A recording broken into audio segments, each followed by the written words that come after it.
The program is known as a Matter of Fact. So like I say, as a matter of fact, the sun is shining and it is very hot. That is a fact. As a matter of fact, a lot of things happening all across the world, across the globe, everywhere. And most of the things happening are not things that are of, how do I say it, a welcome sort of development. Most things happening in this world today, goodness me, where are we going to go from here? Where are we going to go from here? If you take, for instance, South America countries, for South American, the Latinos, I feel pity for them. Because what is happening, they can never win. When they decide to choose, for instance, a capitalist, a typical Western-style democracy, all their monies are siphoned back to Wall Street. The politicians will take everything in the Wall Street, and the Americans are very happy with them. Then the people will not be happy. They will revolt and later decide to maybe welcome a socialist sort of governance or government. Then this socialist government, they will come out with policies that will be of very, how do I say it, the citizens will love it, they like it. The policies that, popular policies that people will really want. But then, that means the American hegemony, they will lose a lot of what we call resources coming from that particular country, from South America. So what happened when South Americans choose socialist government, Americans will put sanctions and this and sometimes threat of war, this and that, then the government will collapse. When they choose capitalists, the capitalists themselves will siphon all the money and take it to Wall Street. So in the end, you see, the convoy we are seeing, hundreds of thousands of people marching northwest to America. You see, people will say, why don't they stay in their hometown? Why don't they stay in their South America and compete and do things, change their destinies? Believe me, they cannot. Because when they stay, they cannot do anything. And when they move, people think they shouldn't move. They cannot, that's why I say they cannot win at all. What is happening today is not as a result of, anything that has just recently happened. I remember in my youthful days, in the 70s, we heard of the Sandinistas and this, revolutionaries in South America, this and that. You see, Americans never wanted, Southern America to become socialist, like sort of group or anything like that. So, America state sabotaged most governments that were socially inclined. And when the same people choose the capitalists to, their money and everything is taken away. So it's a problem. Then you go to Middle East. As for their goodness me, whenever I hear any Ghanaian or I see my fellow African citizens praying that they want to visit Canaan and Israel, Jerusalem and all those places, as if though God has created something special there. It's all a lie. It's all a lie, because what is coming from that land, that confusion, that hatred, that killing. I mean, how can a woman be shot? And when even the pall bearers are carrying her coffin, still they were being beaten by soldiers with guns, and the coffin nearly dropped. I mean, how evil do we have to go? I mean, it is too much. So there are two problems. If you go to South Asia, I mean, a bit of calmness in Southeast Asia and all those places. There's tension, but it's not too bad, except for places like Myanmar and Myanmar. We have even forgotten it. You see, we made so much noise. Now we have forgotten them. Then Chinese too are, they are flexing their muscles. They want to take off Taiwan. Americans say no. One day it will happen. But the main thing we are seeing now, the main elephant in the room is what is happening in Europe. At long last, now Europeans are seeing that white European, blue eyes with blonde hair and the rest, they can also become refugees. But the irony is that whilst those refugees from European countries are being received nicely everywhere, other refugees, other immigrants are being driven away. They are being carted off. As we speak, the UK government is fighting, battles in the courts as to whether to send some refugees or immigrants to Rwanda. And why Paul Kagame had to go into that arrangement to really like that man, but I think this one I have to say it true, he has got it wrong. I will say he has got it wrong. So you see, it's all happening. But for Africa, I don't want to even mention it. Goodness me. Tonight, we are going to have a lot of discussions, and I'm happy that I will have one security analyst, a very fellow who is very, very good at all things security and safety. And he has given his opinion, or he has spoken about why he feels Ghana has been spared of these terrorist atrocities. What he says is a bit controversial, but I will get him and we will speak with him about that. You see, so when we talk of Africa, imagine there isn't that so much of, let's say, peace in South Africa itself. There is tension still in, what do we call it? Is it Mozambique? Yes, there is tension there. Even Madagascar, there is a little bit of tension there. Then when you go up, you come to the middle, we are sensing danger again coming from the DR Congo, around Rwanda, then around Uganda, Kenya. All those tensions are brewing there. For the Al-Shabaabs of Somalia and the rest, even we have forgotten, they have killed and I think they are tired anyway. Very ruthless people. Then we have the Sudans. For long history of the two Sudans. If I say I want to explain, it will take almost the whole day here. So we will go to bed that place too, we have a problem. Then when we go to the north, hallelujah. By the courtesy of America and its subordinates, we have completely destroyed Libya. And with that has come, the overblown sort of everything that is horrible. And, now terrorism is completely engulfed or overwhelming West African states. You see, and what really sometimes bothers some of us is that our leaders in Africa, in West Africa, they can't look into the eyes of the Europeans to say, hey, come on guys, we know we rely on you, but look, you guys have got this wrong. You guys did this thing to Gaddafi, you think you hated Gaddafi and you had to deal with him. Now look at the problem you have caused, the mess you have caused for all of us here.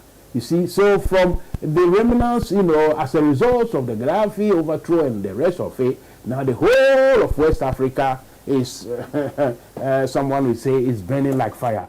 How can it burn like fire? I don't know, but it's really burning. Not to mention the Boko Haram and their nonsense, just killing for killing. I don't know what to say anymore. Burkina Faso, Mali, everywhere. You see, so when I say that not much is happening in terms of world environment. No good news at all.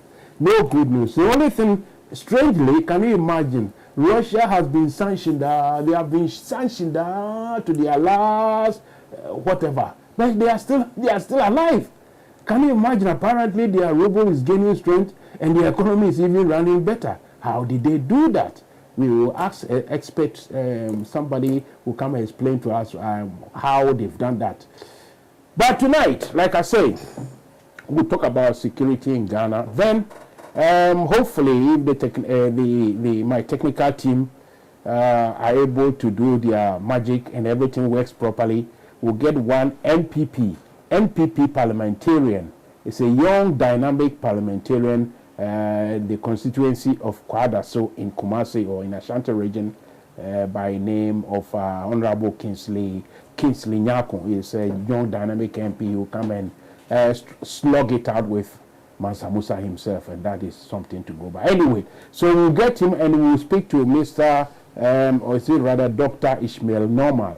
He is a security analyst to come and tell us what we should expect and what not to expect. Then, luckily or fortunately for us, live here in the studio too, I will have later Mr. Kit Yosin to come and explain. He is the chairman of PPP UK Ireland. He will come and tell us what is going on with his party and if his party has any relevance or any significance in Ghana politics, or they are just wasting people's years and eyes and they are wasting everybody's time. That party belongs to Papa Kwesi Indum. Papa Kwesi Indum, whatever it is. Indum's party. And I hear now, bro, physically or health-wise, he is very okay. That's the most important. You know, I talk a lot about him. I don't give him the credit politically, but as for personally and in private life, I wish him all the best. This program, let me say, is provided or made possible via our what we call sponsors. That is ITS Pro Training Center. ITS Pro Training Center. If you want to get the necessary qualifications, certificates, or tickets, as we call it, for construction sites or building sites, or you want to work as security, maybe even as a cleaner, management, anything you want to do, you have to go through these people. And you see, if you are listening in Ghana, you might think, who are those people? Are they employment agents? They are not employment agency, but what they do is they train you, especially health and safety at work. They train you how to do your job and do it safely. It's very important. Back in my hometown of Abrolukwa, it's not very important. Everybody does whatever they want. Here in the UK and advanced countries, we've got a lot to learn, you know. So ITS Pro Training Center, if you want to contact them, they are sponsoring Mansa Musa. They are sponsoring Mansa Musa. They are sponsoring Home TV on this particular show and almost all our shows on this television. You can stream us on Facebook and also on YouTube. There is a link that later on, if anyone you want to phone and appear live on the television, there's a link that can be given to you, or you have it. You can access that link and you can call. Now, also you do wakasa. Says ITS Pro Training Center. Number or their telephone number, contact number is 0790 468 6944. That is 0790 468 6944. And I mean, can't you say program with the friend as a matter of fact. Now, if from here, as a matter of fact, then you can tell me what you want. Now, though, we'll go for a very short break. And when we come back, we'll be starting. Thank you. We are so poor, baby, no for a so man. Would you pay money? Now, can you say, would you 12 bros? I would tell him. And sign that man any D. ITS Pro Center. ITS Pro Center. Me, find it is pro. I just say, be a ya teaching crop for your mount SIA license. Now, bet with your security. Now, they are compared you, man. Who said your net and go for Eduma sign no win your Juma. Baby, I make a farmer. ITS Pro Center. And what any better amount here? Not on Saka certificate. It's the other thing as I was trying to catch up so near Juma. ITS Pro Training Center. No. And your SIA inquiry you. Yes, CSCS card so I can't. CSCS card mention. Just 1 day training pep. Now we also on Sabasa account health and safety certificate so. And do it why day. And if you are for a Jawi, I'm a young training. Almost aqua shag master site. It's been a for. What to why day? And then you want to make a Bomadia Nafray. Our son number is so 079 04 68 6944. 079 04 68 6944. Bomadiana Free in the year. ITS Pro Training Center. Address. And the found was over your bar. But so bet me a rock construction and security. And do the fraying. Naya Kawakasa. Yes, out of Casanso. Training Center we. Nasaki Training Center we. 2 years with some certificate. Now you're going to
Tap, tap, and send. It's okay. Go. Let me speak to my people. Now, let me speak to you. I know the stress people go through when they want to send money from abroad to their family members and loved ones in Ghana and even Africa. See, if you are in the USA, if you are in London, UK, Canada, Europe, any part of the world, see, Tap Send has made it very easy. All you have to do is to tap and send. Within a twinkle of an eye, your money will be sent with no stress. It's very fast, convenient, and easy to access everywhere. What are you waiting for? Just tap, and send. Download Tap Send now on Google Play and App Store. Tap Send. It's secure, convenient, easy, and fast.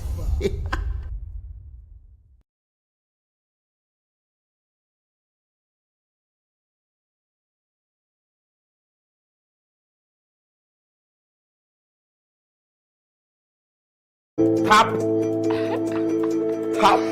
and send. It's okay. Go. Let me speak to my people. Now, let me speak to you. I know the stress people go through when they want to send money from abroad to their family members and loved ones in Ghana and even Africa. See, if you are in the USA, if you are in London, UK, Canada, Europe, any part of the world, see, Tap Send has made it very easy. All you have to do is to tap and send. Within a twinkle of an eye, your money will be sent with no stress. It's very fast, convenient, and easy to access everywhere. What are you waiting for? Just tap and send. Download Tap Send now on Google Play and App Store. Tap Send. It's secure, convenient, easy, and fast. If you are so probably no for a so man, would you pay money? Now, can you say, would you trouble so tell him? And sign that man any ITS Pro Center. ITS Pro Center, me dey find it is pro. I just say bia ya tetin crofo, ya mount SIA license. Now bet me dey security. Now dey akopɛ adwuma. O hwɛ sɛ dey na nkofo adwuma sign no wonya adwuma. Ba bia make am fama wo aye ITS Pro Center. Ɛhɔ ɛni beti amount tete na on sa certificate. Enti adeti na ɛsa wo tena na aka kyem sɛ wonya adwuma ye. ITS Pro Training Center no. Ɛnya SIA nkwa na ye o. Yes, CSCS card so account. CSCS card so no. Just 1 day training pay. Now we use one sabasa account health and safety certificate so. And what why dey? If you can for agya we. Omo bi omo training. Omo akwa charge ma se o site. It mean you gonna for. What why dey? And now what me kai. Bomo dia na frey. Our phone numbers we so. 079 04 68 6944. 079 04 68 6944. Bomadiana Free ya ITS Pro Training Center. Address Enti amfa wo say wo yo ba. Mo so betimi awura construction and security. Enti wo dey frey na ye ka wo kasa. Ye sa tem kasa nso. Training center we. Na sa training center we. Tu ya wo sabeka certificate na wo dey ko yi adwuma.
Welcome back. This is your own man, your friend Mansa Musa, this afternoon, believe me, I'm telling you, London is very hot. It's hot in a nice way that, it's groovy, it's nice, beautiful. But it's hot, in the very literal sense that it's very hot because to have 30, 31, nearly 32 plus Celsius, it's not easy at all. It's not easy. I'm loving it, but so many people, they are struggling. What we need is more and more water, and you will be safe. This program, as I said, is sponsored by ITS Pro Training Center.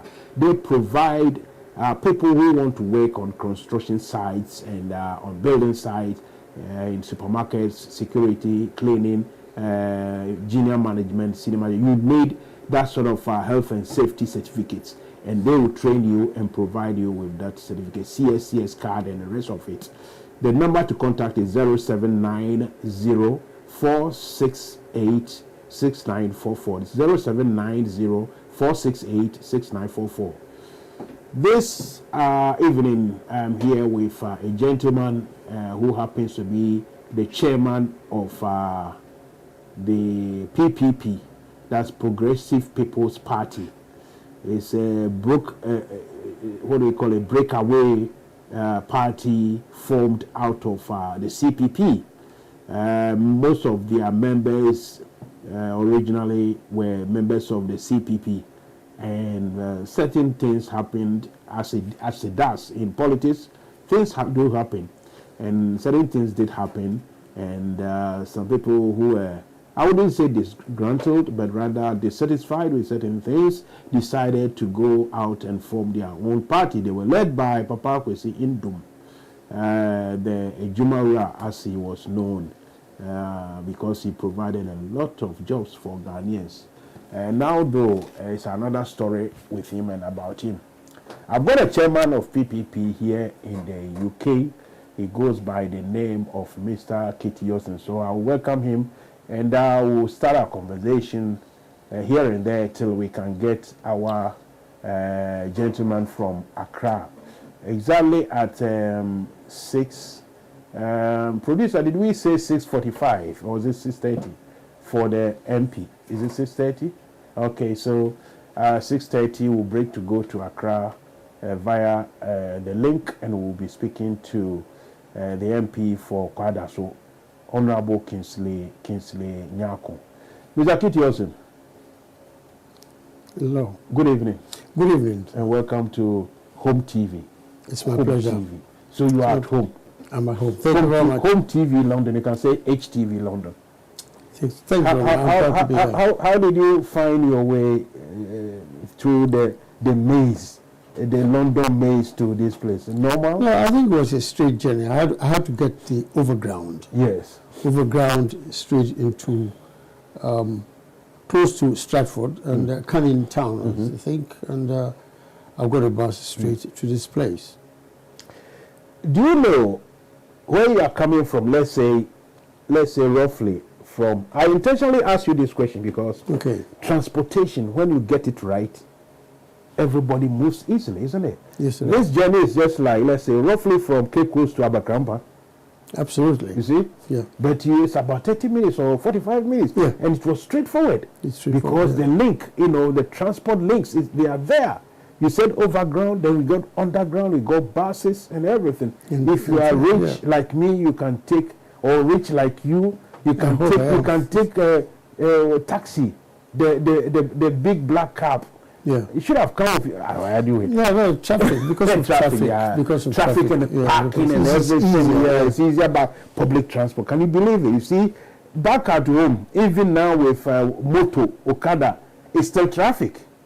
But here we say, because of traffic, public transport, we don't have. The reason I want us to talk about it is the lack of these sort of facilities we are taking for granted here.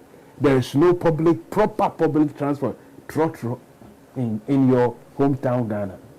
Talk about it. Yeah, we discussed it because we used to have transport system in Ghana, at least to a greater extent.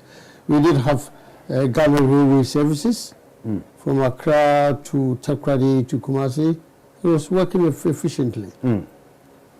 For some reason, government after government after government, everything is gone. But I don't know how it all went. Because when I was in Ghana, we had all these things. National Omnibus Services Authority, we had them under the old man in Nkrumah's time.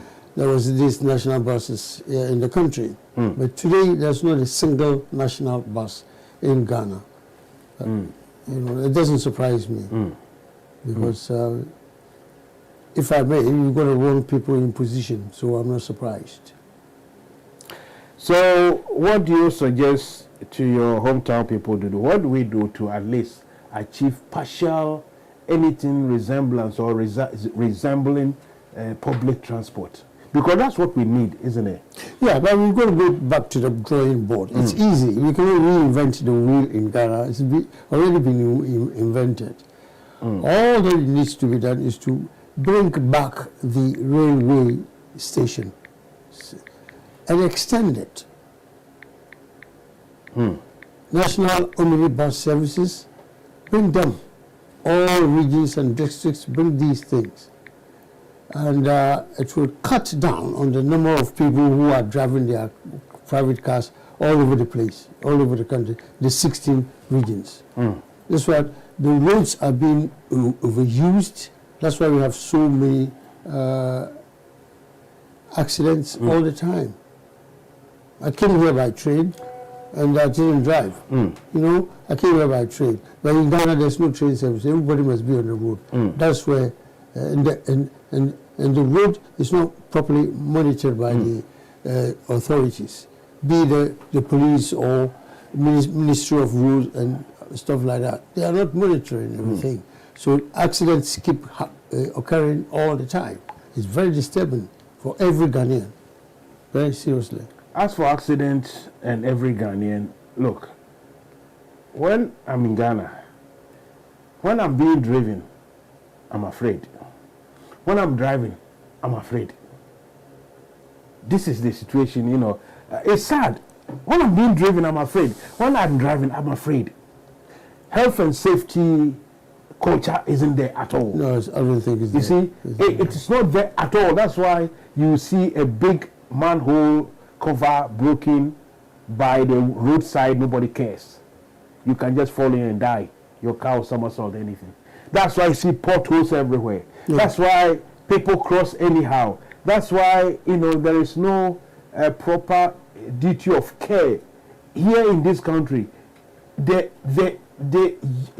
driver, have the responsibility. The last responsibility is on you to make sure you don't kill.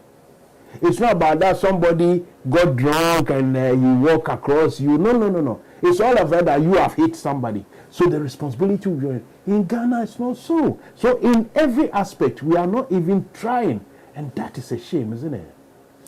Yeah, it's a shame because we've got the wrong government in place all the time. This is why these things happen. Otherwise, it shouldn't be a problem, but it's a problem because we've got the wrong people managing our affairs. That's the serious burden for all Ghanaians to this day. You are listening to Mansa Musa and the other voice and picture, beautiful young guy sitting by my left. It will be on your right of the screen. I think it's Mr. Kit Yosin. He is the chairman of PPP, Progressive People's Party. We will talk about your party. For now, we are just we are fanning the flame small. We will talk about your party and big time politics. I don't know if we can go for a slight commercial break so that we can see if I can invite my next guest as quickly as we can, because we have less than 10 minutes for him to deliberate. Can we go for a break?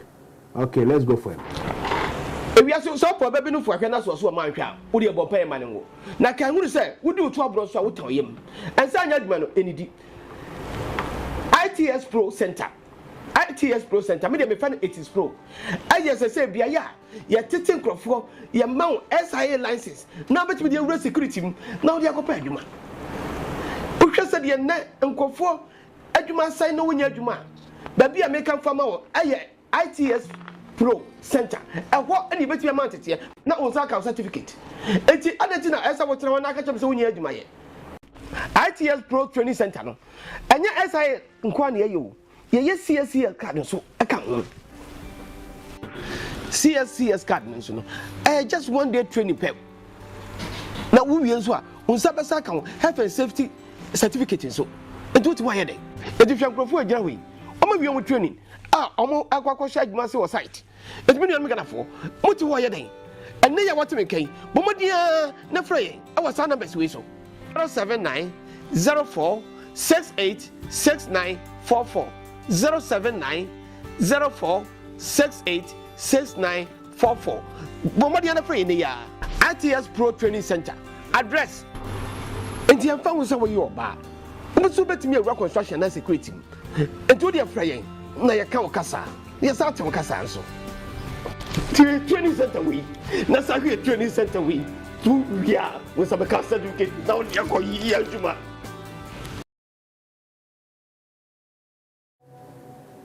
Welcome back. This is Mansa Musa here at Home TV, London. We are discussing issues about our country, Ghana. Like I said, tonight we'll be speaking to very soon to the MP for Kwadaso, Honorable Dr. Kingsley Nyako. And then I've got my guest here live in the studio, Mr. Kitiosin.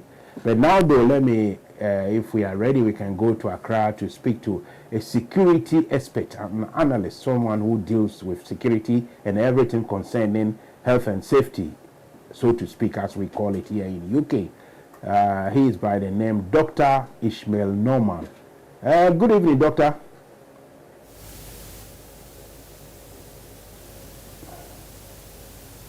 Doctor, can you hear me? Dr. Norman? Okay. If the doctor can hear me, I cannot hear him. I think my producer will do some magic. Anyway, so I think doctor can hear me. Hello, doctor, can you hear me? Dr. Norman, can you hear me? Hello? Hello, doctor, can you hear me? I can hear you just about. It's very faint. Maybe you can hear me, but I cannot hear you. Right. So, whilst my engineer is sorting out the volume control. Hello, Doc, can you hear me?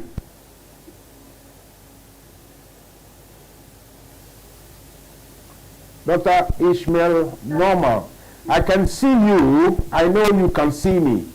And I can see your mouth moving, but I cannot hear you for some reason. Maybe it's not from your side, maybe it's from our side, and the engineers are working on it.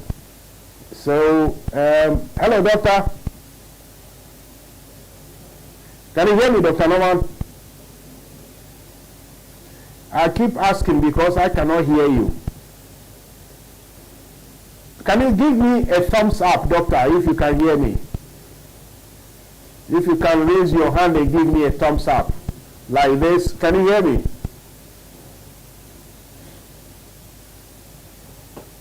Hello, doctor. Right.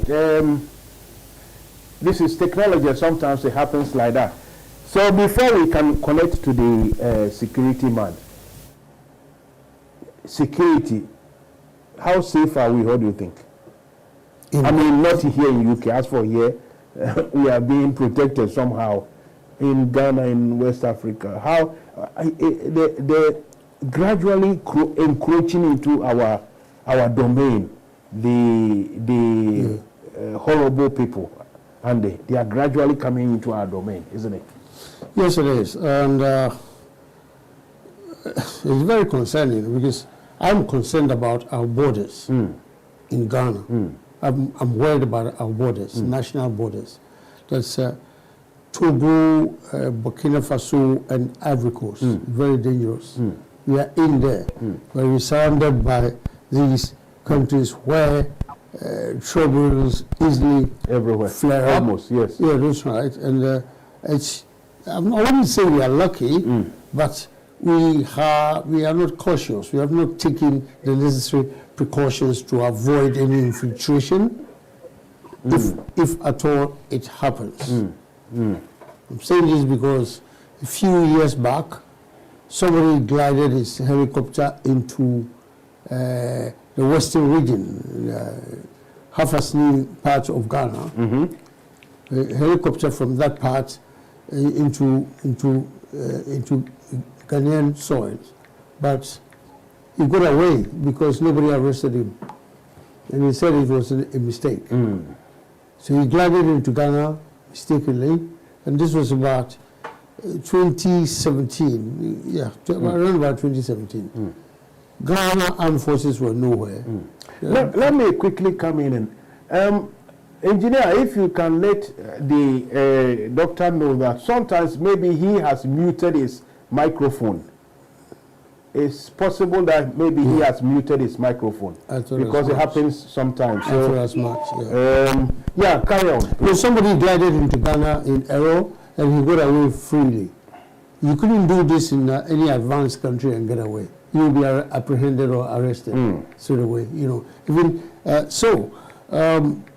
having said that, our borders are not secured. Any evildoers can come in anytime and do whatever they want and get away easily. In these days of Boko Haram and people like that, Al Qaeda and all these terrorists, they can infiltrate, can just come inside Ghana without we seeing. Even that security director, minister responsible for security was even fast asleep in Accra in the first place. And of course our head of state was equally asleep, and nobody questioned anything until the guy came to Ghana and went back. We do not know what happens in the borders. In the borders, Ivory Coast, Upper Volta, and Togo, God knows who and who come in and out. There is no track record of these things.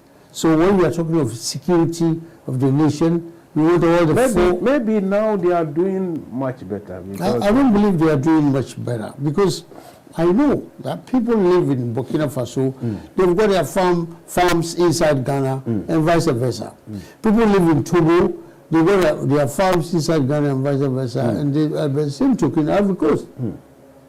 So many things take place in these areas. The cocoa from Sinyani or from Ghana goes into Ivory Coast. Smuggling. You know, I wouldn't even call it smuggling. They say people were smuggling fertilizers with donkeys. Yes, they do this. Apparently. See, what I hear, what we maybe most Ghanaians are aware is that cocoa, if you take cocoa from Ghana into Ivory Coast, you get a good price, a better price than they are being paid in Ghana. So it doesn't surprise me. And these guys will do it in the midnight anyway, when everybody's asleep. So most of the cocoa we produce in Ghana will easily go into Ivory Coast or even Togo without anybody seeing. Without anybody seeing. These are let's quickly go to my producer. Maybe if we have, if we can do WhatsApp call. 10 minutes WhatsApp call will do, so that, if you can just call him and put him online. Please go ahead. Yeah. So when we talk of security, borders are the most important thing. Security from terrorists, from smuggling of goods into and from Ghana. So it's not very good for all of us. And we don't want to have experiences that are taking place in Nigeria, where the terrorists can go to any schools and kidnap a lot of people, including teachers and all that. We must learn. I'm not saying this must come into Ghana. We must learn from these things and secure our borders. Our borders are not secure. When you go to Lomé, you go through the gates, the border, that's fine. But what happens up to north of Ghana, northern part of Ghana, nobody knows what happens. Activities take place in between. Let's go to Accra. That's why I've got the security man here to come and discuss this one. Let's go to Accra. Okay. I think I can see on the screen I've got Dr. Norman. Unfortunately, we can't get his picture here or live, so we doing the WhatsApp thing. Dr. Norman, good evening. Yes, sir. And welcome to Home TV London. Thank you, sir. It's unfortunate that we cannot.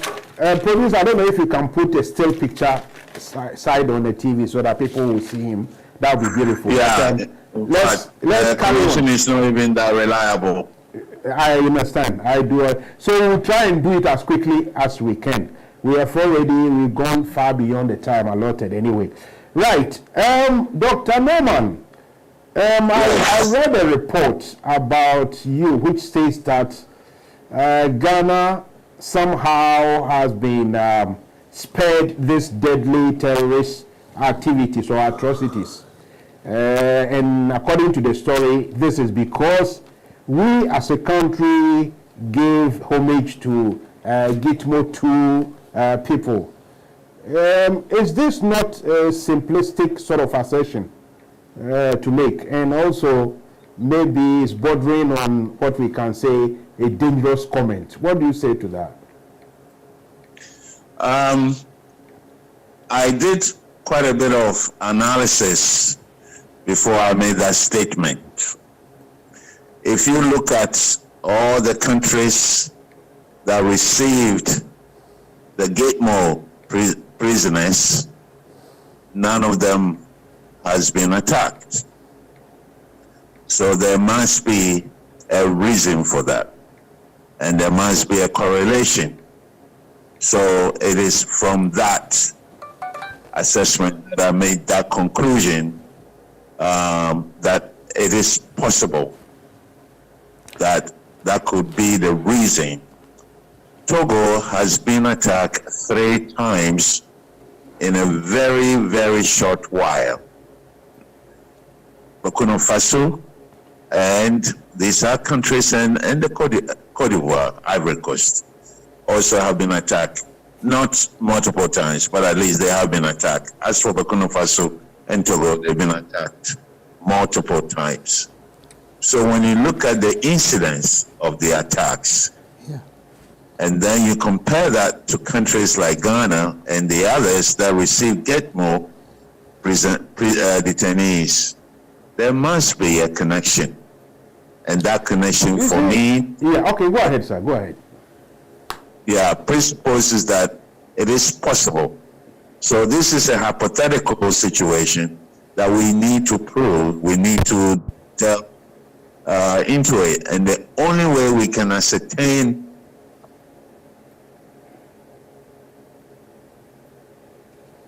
Hello?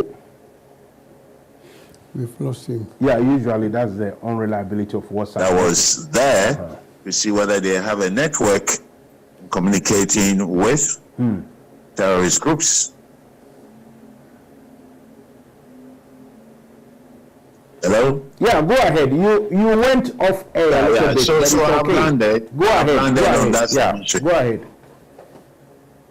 Yeah, I'm saying that, Benson, I have landed on that Okay. submission. All right. So if that is the case, are you saying that we have these terrorists, so to speak, have something that they could have used to, a reason for them to attack us, but just because we've done some sort of service, they have spared us? Because I think terrorists, they don't just act on, how do I say it, haphazardly, that they just enjoy killing. There should be a motive, either, some disturbances within the localities or the country here and there for political, economic, social, something.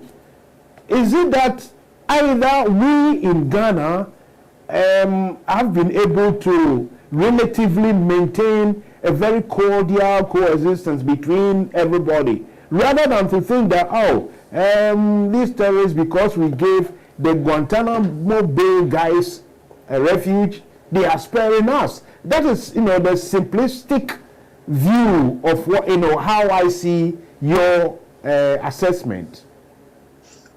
Like I said, it's not a definitive conclusion. It is hypothesis that the countries that received the GETMO detainees have not been attacked compared to those that did it. Do you think if Nigerians had received GITMO, Boko Haram would have spared, these atrocities? I am not making that connection. I am just making a simple submission about Ghana, and I made a supposition that Ghana may have been spared, perhaps. Fair enough. Because of that. Let's take the wider view of how the situation is getting worse along the west coast of Africa. The geopolitics of everything is that I feel, Mansa Musa feels our leaders are not strong enough to look in the eyes of the Western powers to tell them that they made a big mistake getting rid of Gaddafi, which has now resulted in this, polarization and proliferation of weapons and all, disgruntled, dissatisfied groups everywhere, trying to get their own ways. Why do you think our leaders are not, taking it from that angle instead of just submissively accepting that, Americans have come to help, the French have come to help, now other countries are going for the Russians instead? What do you make of this? Perhaps I'm being naive as well. Well, in the world of politics, I'm not really a politician, but I look at security. I don't do political analysis. I do security analysis. And when I look at the security situation, first of all, the terrorists are not stupid people. They are very clever. They follow geopolitical development. They follow regional development. Boko Haram sees Nigeria as so corrupt that they can do anything they want to do, and the Nigerian government will not be able to respond. The Nigerian government has publicly disclosed that they spent over 3 billion that have been stolen by officers who are supposed to be fighting Boko Haram. So you create a situation where not only are the terrorists that are disgruntled, but also the ordinary population. So when they see something, they wouldn't tell you anything. So these are all some of the variables that goes into the geopolitical security situation in West Africa. In Ghana, we have our own issues with corruption at the official level and at the individual corporate level. How this is going to pan out in the long run, I have no idea. But when you look at Togo, what has Togo done that in the last few months they've been attacked 3 times? And when you look at that, it is either some people within Togo itself are co-opting the services of the terrorists, or because Togo has a bigger army than Ghana. So what are they looking for? Why Togo? Is it because they want to be closer to Ghana so that they can have a safe harbor and then they can do their things from Togo, or what? I have no idea. And these are all issues that when you don't know what you don't know, you have to accept all kinds of hypotheses in order to get to know what you don't know so you can prepare for it. I see. How do you assess our preparation? Are we prepared for any eventuality, given that in Ghana itself, how do I put this? Our security agencies, their method of operation, or how they are trained to even counter, or let's say control crowd, or people being rowdy, shouting. First and foremost is to start shooting. We have issues with personnel, people going around with ID cards, telling everyone who will listen that they are from the national security and the rest. As a country, are we prepared, not in terms of the arms and to engage the bad people, but in terms of within the country itself, is the situation good? That is, I mean, is the situation rather ripe for terrorism, or you think no, terrorists will find it difficult to operate in Ghana? What's your assessment? Well, Mr. Musa, since the launch of the National Security Strategy in November of last year, the National Security Minister, Honorable Kandapa, and Minister of Defense, Honorable Nitiwul, they are trying their very best to make national security a more professional entity. And there is also a bit more, whole of society kind of approach, where it's becoming more inclusive to the point where they are engaging the public, so that the secrecy that used to surround national security is beginning to, they're beginning to open the window a little bit for people to know what they do and so on and so forth. Having said that, at the urban centers, national security is very strong. At the peri-urban and rural areas, they are not. Because they are men, like you said, they go about telling people, and they rather serve in the urban centers than in the rural areas. Secondly, terrorists don't plan an attack. They normally do a one-way street kind of attack, asymmetrical attack. They also choose the time of the attack. For example, in Togo, they attacked the soldiers at 3 o'clock in the morning. Biologically, even if you are a well-trained soldier, by 3 o'clock in the morning, you are tired. Mm-hmm. And the terrorists may have slept the whole day, wake up at 12 o'clock at night, and then attack you. They are in better shape than you are.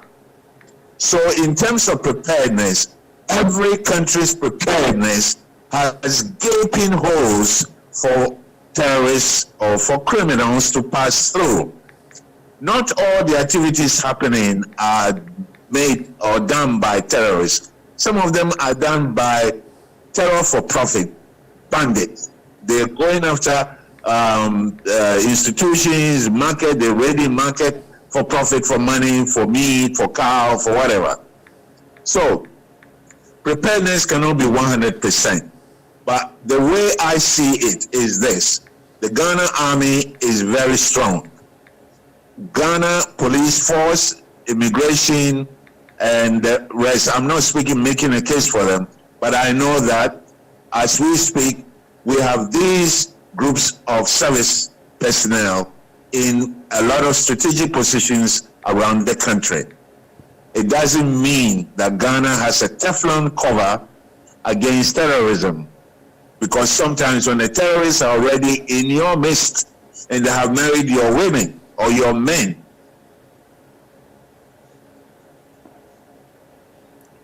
I guess you want to say that will be too late. Doctor, are you still there, or we've lost him? Sometimes the system of WhatsApp, that's what happens. Mansa Musa here on Home TV. You've been listening to myself and Dr. Norman. He is a security analyst, a security expert in Ghana, discussing with me about the preparedness or lack of it in Ghana towards terrorist activities and so forth. Doctor, are you still there? Okay. Let's come back to the, what do you call it, studio. You heard the doctor. I did. I wanted to explore a bit more about how prepared we are, because if you come to think of it, I mean, he said the soldiers, the military is strong, fine, but fighting terrorism is not the same. We have the conventional army, the conventional fighting a war is different from fighting terrorists, because terrorists, they don't observe or respect any convention. Yeah. They don't respect or observe any laws, any rules. They have their way of doing things. So I wanted him to explain how he sees our preparedness towards, because when he says the army is strong, yeah, it could be strong, but it still could not, maybe it's not adequate enough to fight terrorism. But I think he was trying to establish a hindrance. He was saying that in his last words, he was saying terrorists who have infiltrated into Ghana have married into Ghana. That's they're creating a human rights issue. And so whatever you do, maybe the wife is a Ghanaian, the children are Ghanaian citizens and all that, then you take you to International Court of Justice and all the rest. This is the hindrance that he was trying to come up with anyway. But all said and done, it always depends upon our government and our internal security structures or systems, if they are good enough. And if they are not good enough, what are we doing about it? We've got a Ghana army there, we've got a Ghana police there. You see anything going on untoward, where are these organizations to save or protect us? That's a big question mark. Brigadier Nunu Mensah, who used to be responsible for internal securities, he could explore some weaknesses in the system. You know, a minister who was responsible for internal affairs, if you should come out with that, then it seems we've got to really get our homework sorted out. We are not doing enough to secure ourselves until something happens. If anything happens, we will be running away. Because Ghana is a country whereby a couple or a few disgruntled people or armed robbers, I would not call them terrorists. A few armed robbers can go into a Ghanaian police station, the policemen run out of the station and leave the station to these armed robbers. There are examples of that, which is a serious problem confronting us in Ghana. Anyway, let's leave that one aside, let's come to you. Your PPP, that's the Progressive People's Party, after you finish with your water. Anytime the MP comes in, we'll suspend or talk, we'll go and listen to them, we'll come back. But before he comes in, PPP, today, not today, but this year, roughly is the 10th anniversary, right? Yes, it is. The party came into existence. Yeah. You guys were part of the CPP, the great CPP.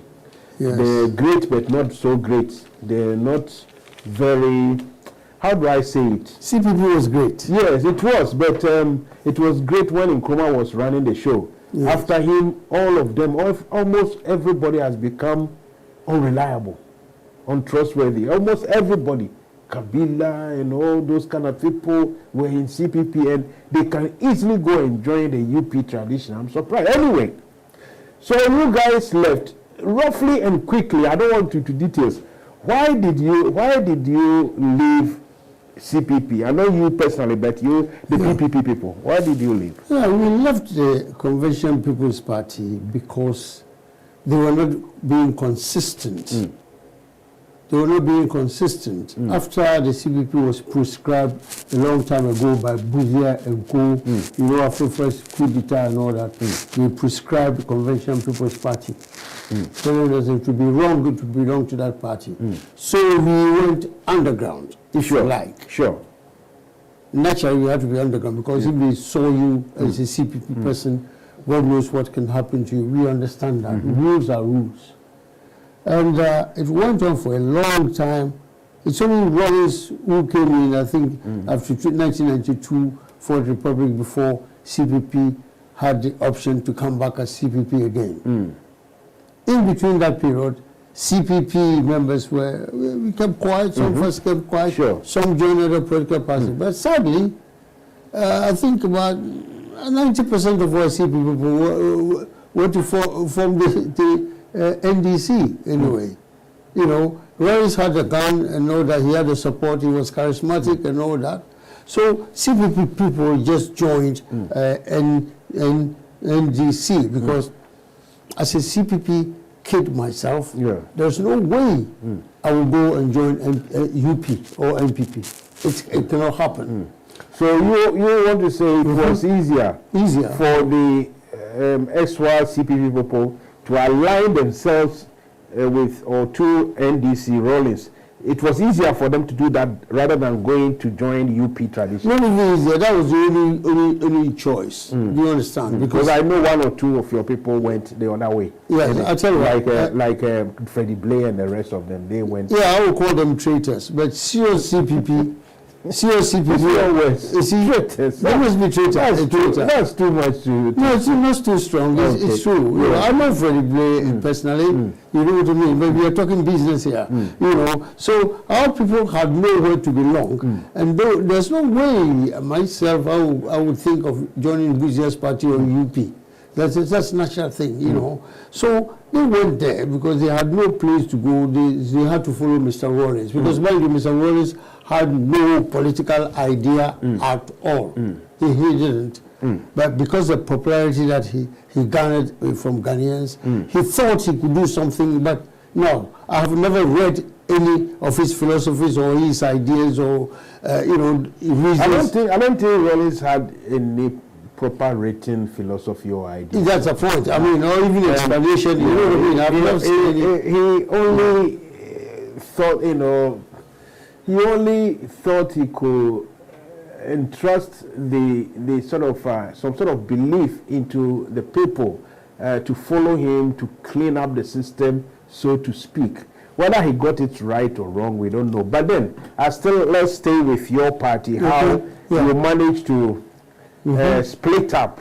What was the real reason that made you guys to go your own way and in a way make the new party weak and made the CPP weaker, and the new party is also weak? You don't have any sort of any measure. You don't have any proper reference or any tangible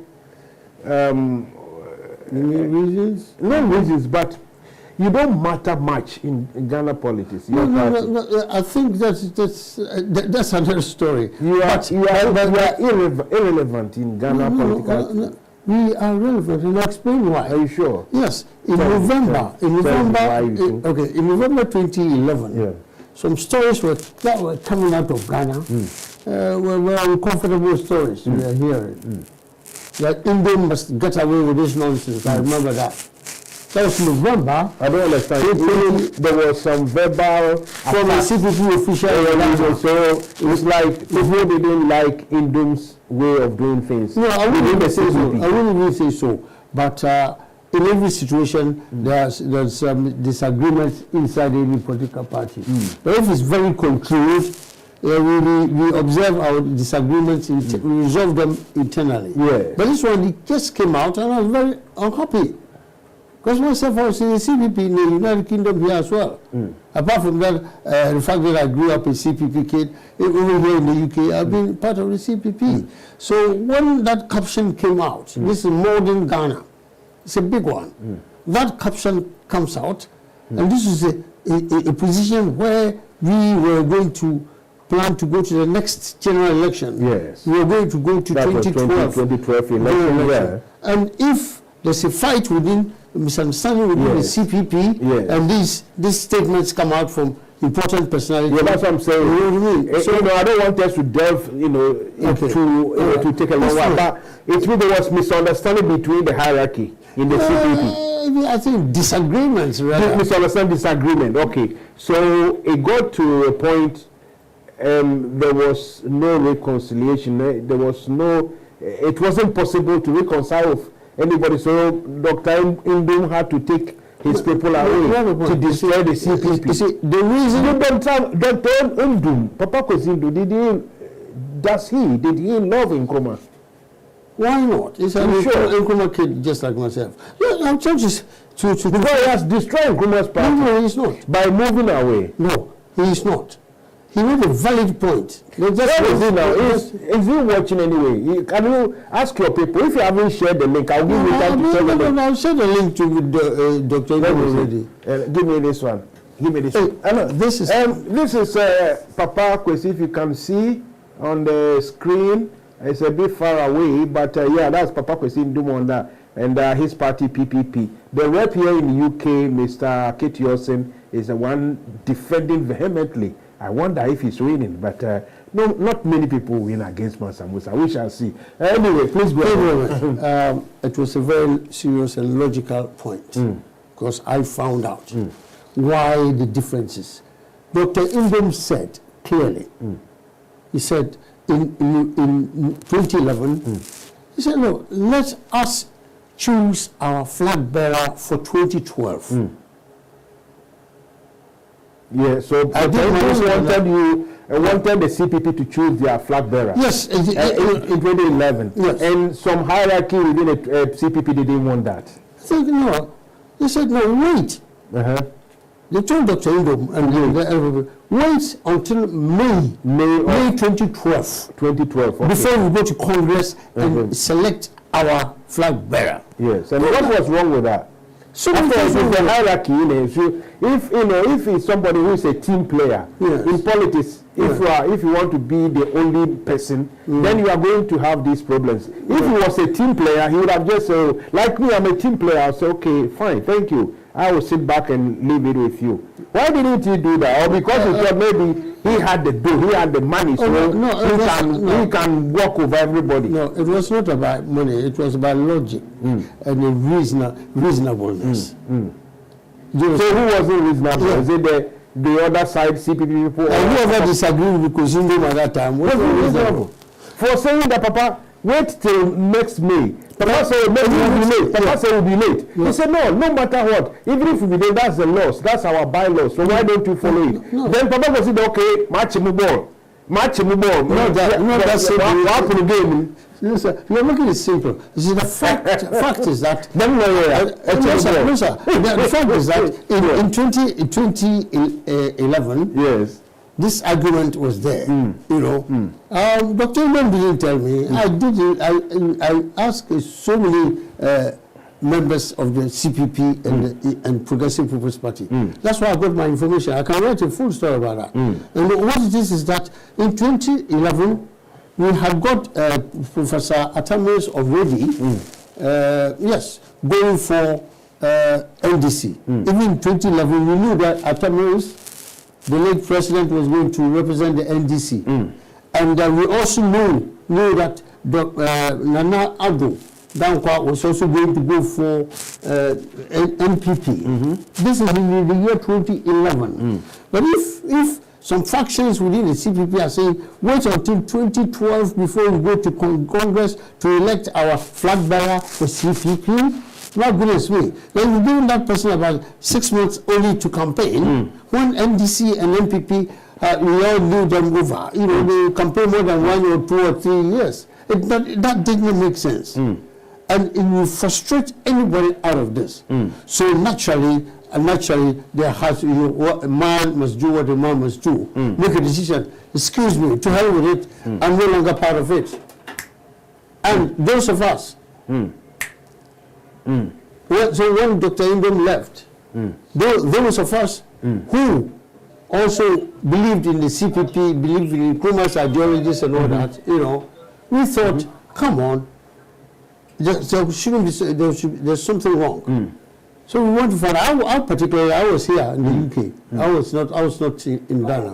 So I went to my party meeting in the UK here and to ask why, what's happened. To ask what, because let's hang in there. Let's go to Accra. We'll come back to you. Okay. Since we are here in London, and it's a long distance to Accra with technology. Let's go to Accra. I have been told that we've laid hands on the MP for Kwadasho, one very intelligent, young, up-and-coming MP. He's very dynamic. I watch him a lot on Question Time. Here in this country, it's Question Time, Prime Minister Question Time. Over there in Ghana, they just go, Mr. Speaker, Mr. Speaker, Mr. Speaker. Right now, Mr. Speaker. Honorable Dr. Kingsley Nyako, good evening. Good evening, sir. Very well. I wanted us to be to feature on the telly or the TV. Unfortunately, I don't know. Is it that you couldn't access the TV link? Yeah. I was watching your interview with Dr. Norman. Okay. And the discussion you were having with the PPP rep. Okay. Then this call came through. All right. Yeah. You know something? Let's give ourselves some 2 minutes. The link I sent you, try see if you can get yourself on the TV. Yeah. Try that, then try that and see. Then we can get you because your people would like to see your face, your pretty face. So let go off now and try the link. Okay, Mr. Sorry about that. Between me and you, we are here. Okay, so where I stopped you, the PPP. I tell you, it's better we do it this way. By the what we call it, we have to justify our being here by mentioning our sponsors, and that is ITS Pro Trading Center. They are sponsoring. They are supporting this particular show, this program, and making everything that you see here very possible. As ITS Pro, they will give you the ticket or the certificate to be able to work on building site, at construction site, as a security, as a cleaner, management, or architect, anything you have to do. And if it has to do with health and safety, they will help you get the right ticket to be able to perform your duties. If you want to contact them for CSCS training, the CSCS card, I have one. The number you need is 0790-468-6944. At this point, if I can, my producer will just give us 2 minutes break for the other commercials. Thank you very much indeed. We are so probably no for a so man shall. Would you pay money? Now, can we say, would you 12 bros? I would tell him. And sign that man any ITS Pro Center. ITS Pro Center. Me find it is pro. I just say, be a ya teaching crop for your mount SIA license. Now, but with your security, now they are compared you. Who said your net and go for Eduma sign no win your Juma. Baby, I make from our ITS Pro Center. And what any better amount here? Not on Saka certificate. And the other thing as I was trying to catch up so near Juma. ITS Pro Training Center no. And your SIA nkwane you. Yes, CSCS card so account. CSCS card no. Just 1 day training pep.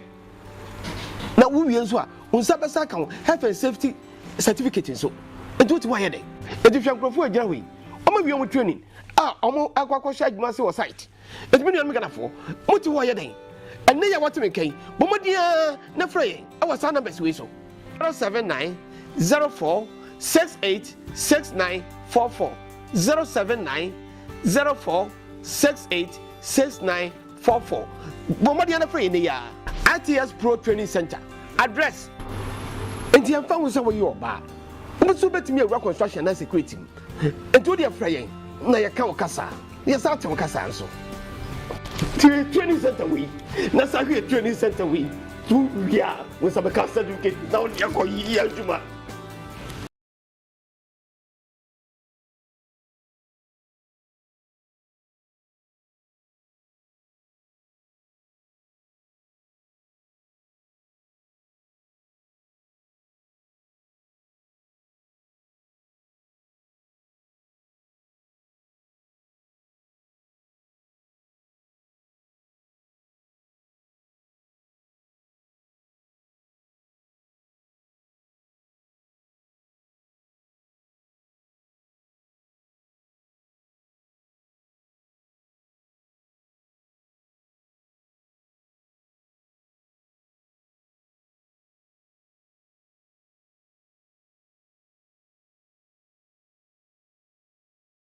But welcome back to As a Matter of Fact. That is the motto, the mantra. As a matter of fact, you can call me anytime.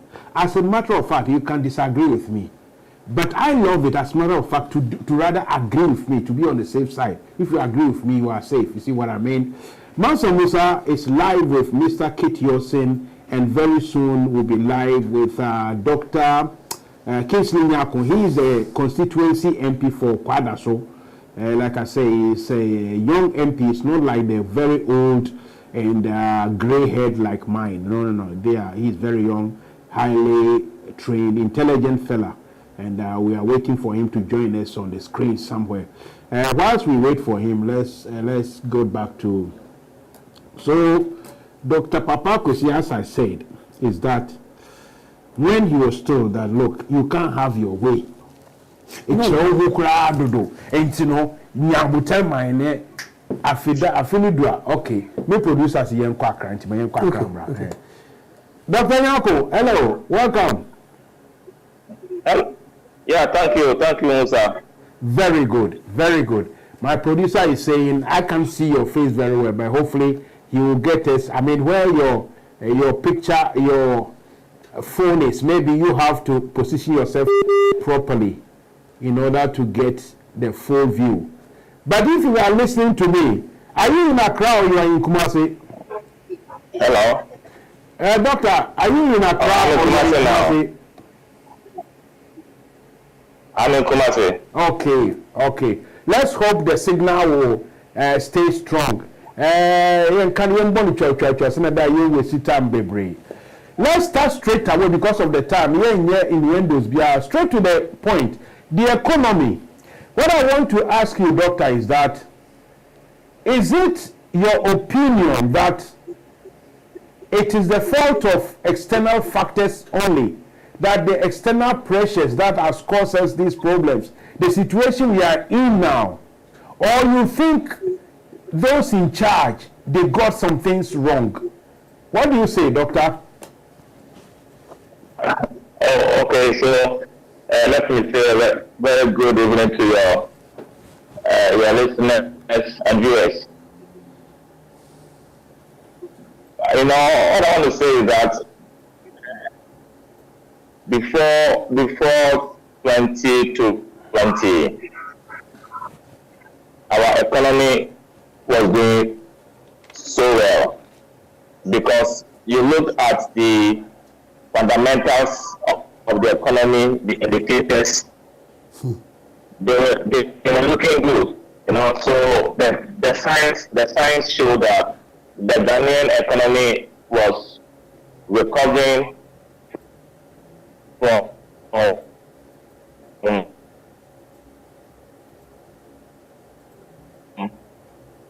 years of low performance. But sadly,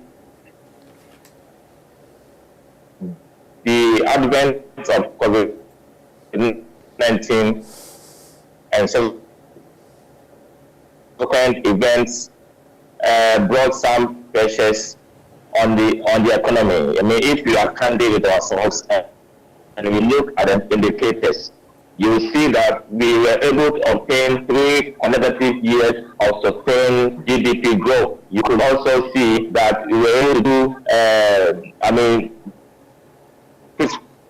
fiscal deficit of around 4.5%. That was below the fiscal responsibility.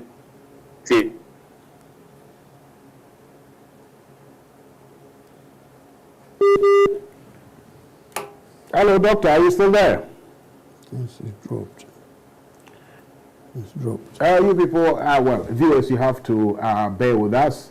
That is the problem with this long distance calls. Threshold of 5%. Yeah, doctor, your line. You also saw your line is in and out. Brother Kingsley, Is it better now? Yeah, you are back now, but you went out completely. So let's we will try and persist with it. Let me ask you, if you say prior to 2020, the Ghanaian economy was recovering, one would say recovering from what? But you said from a long sort of time of stagnation and the rest. Fine. But it was the time that many what we call observers, or let's say the experts, including World Bank experts, the IMF experts, recently I think some diplomatic missions saying, look, the problems with the economy started way long before COVID and long before Russia-Ukraine war. Obviously, this assessment of saying that the economy was better before COVID, I don't think it's exactly right. Is it? No, Musa, you see, you don't listen only to what our donor partners in the World Bank will tell you. So are you saying that you don't believe in the indicators that our finance ministry and the Bank of Ghana put out there? I remember Laporte made that statement this year at I think a forum at the University of Ghana, and his main problem was that our debt profile had been increasing, okay? And that is true. Our debt to GDP ratio has been increasing.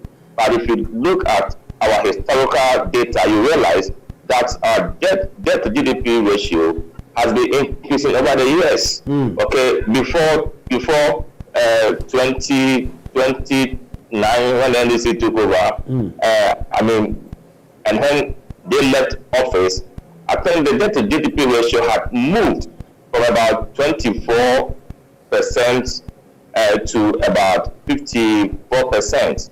Okay, so we also add on. But interestingly, before COVID-19, raised its ugly head, we had moved the debt to GDP ratio from about 55% to 62%, a marginal increase of about 7%. COVID came and it ballooned to 78% as at end December last year. Okay, and as we speak, because of some of the fiscal measures the government put in place in terms of cutting down capital expenditure and goods and services in the various government ministries, appointees reducing their salaries by 10% and all that, the debt to GDP ratio has come down to about 76%, a 3% reduction. Okay. The point I'm making is that anywhere in the world, in the UK, in the US of A, our economies are depressed. Okay? That is why some interventions have been put in place. Now, almost all the advanced countries are increasing their fiscal policy rates. I think on Wednesday, US of A increased their fiscal policy rate by 3% of a percentage. Doctor, that granted, yes. I agree, that granted. What my question was, the situation we find ourselves in, is there anything that the authorities, those in charge, is there anything that they did wrong? Or you are saying that everything that is affecting our economy is from the external sort of happenings and pressures and the rest? Our kind of all those people, is there things that they got wrong? Or in your view, they got everything right? What I would say is that our economic challenges are largely as a result of these external shocks. I would be naive to suggest that internal factors cannot also be fingered. Okay, I'll be naive to say that, but largely we are going through these problems because of external shocks. Okay, so I think that's what I'm going to say about that. But don't also forget the expenditure that we incurred to save lives and livelihoods was huge. We went beyond the budget of about 14 billion or so, and I'm sure because of the time, you have to leave for another program. So because of that, that's why I'm rushing you through a bit. So I mean, so that we can squeeze a lot of conversation.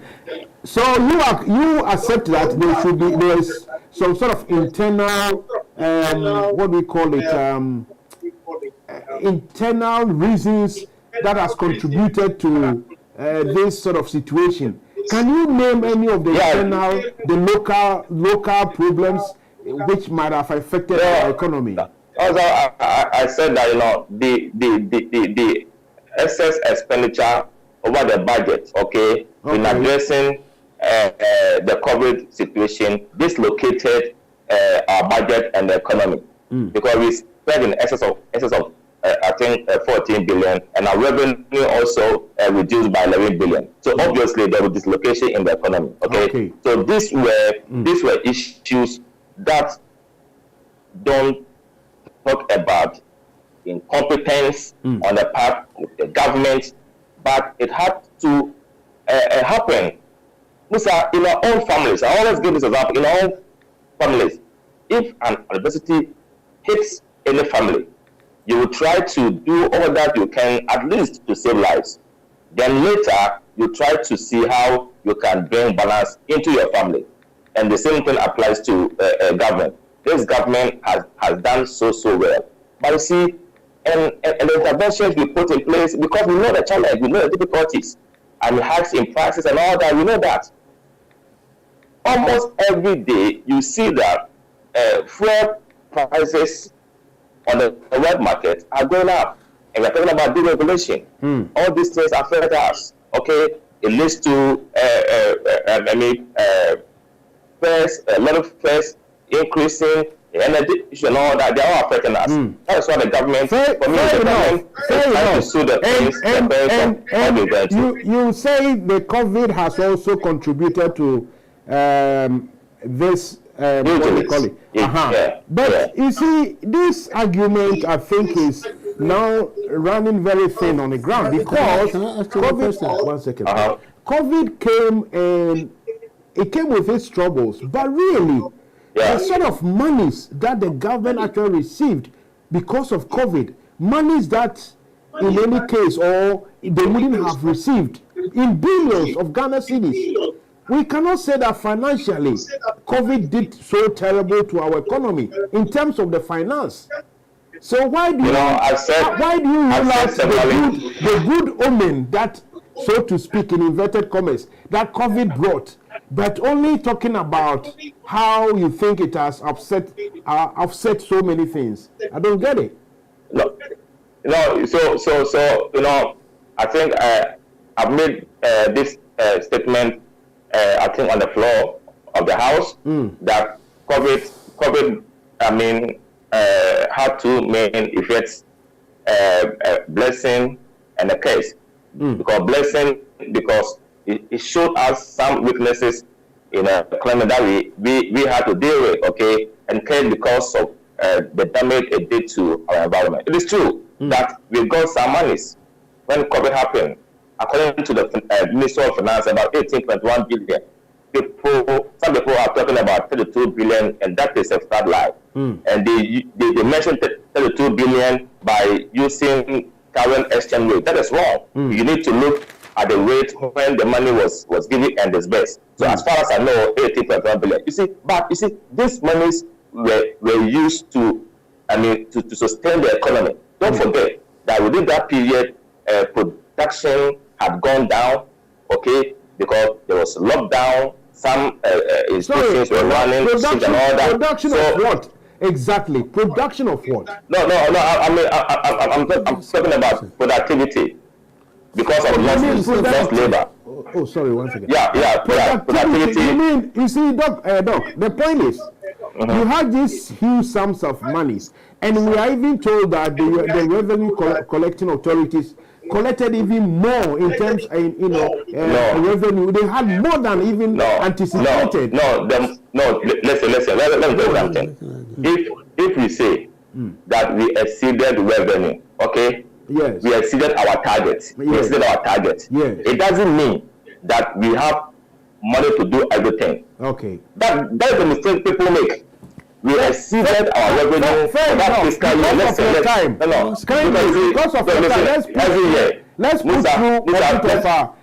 talk about other things. Yes. We will find time. Anytime you have about 1 hour for us, or let's say more, we will discuss it. But for now, I want us to discuss other issues. If we may, please. I want to ask you about this cathedral. Do you think it is time for, given our circumstances, it's time for the cathedral to be suspended? Yeah, because I've already made a comment on this sometime last week. I want to be consistent. The point I made was that I support the construction of the cathedral, because you see, you must also not only look at the cost aspect, you must also look at the potential benefits that is going to give us, the monies that might accrue to us when it is done, those who are going to work on it. I'm talking about the labor and all that. Are they going to get money that they you see, some of this construction even fuel the economy upward, because there will be economic activities, multiply effect in terms of those who are going to get them money, and they can use those monies to support their families and all that. The long-term benefits could even outweigh the initial financial outlay. But people are also talking about the fact that the economy is in this one and all that. I agree. But if government had stopped embarking on other important activities, then there will be a cause for worry. The cathedral, some monies have been expended, but as we speak, some roads are being constructed, salaries are being paid, other economic activities are going on. Okay, so for me, I'm thinking that this shouldn't be mutually exclusive. Okay, but it is a decision that the government should take. Some investments some monies have already been expended. If the government decides to quit, I would have any problems. But I'm saying that my question is, at this present moment, do you support that argument, that debate, that opinion that this particular project, given that the land and the houses that have been demolished, in fact, cumulatively, according to people who know, they are even more expensive. You know, the value of what we've already demolished is more expensive than the cathedral itself. And given that, you said it might bring in some monies in future. I just watched Al Jazeera. They were talking about the basilica at Yamoussoukro in Ivory Coast. It was built within 3 years at a huge cost.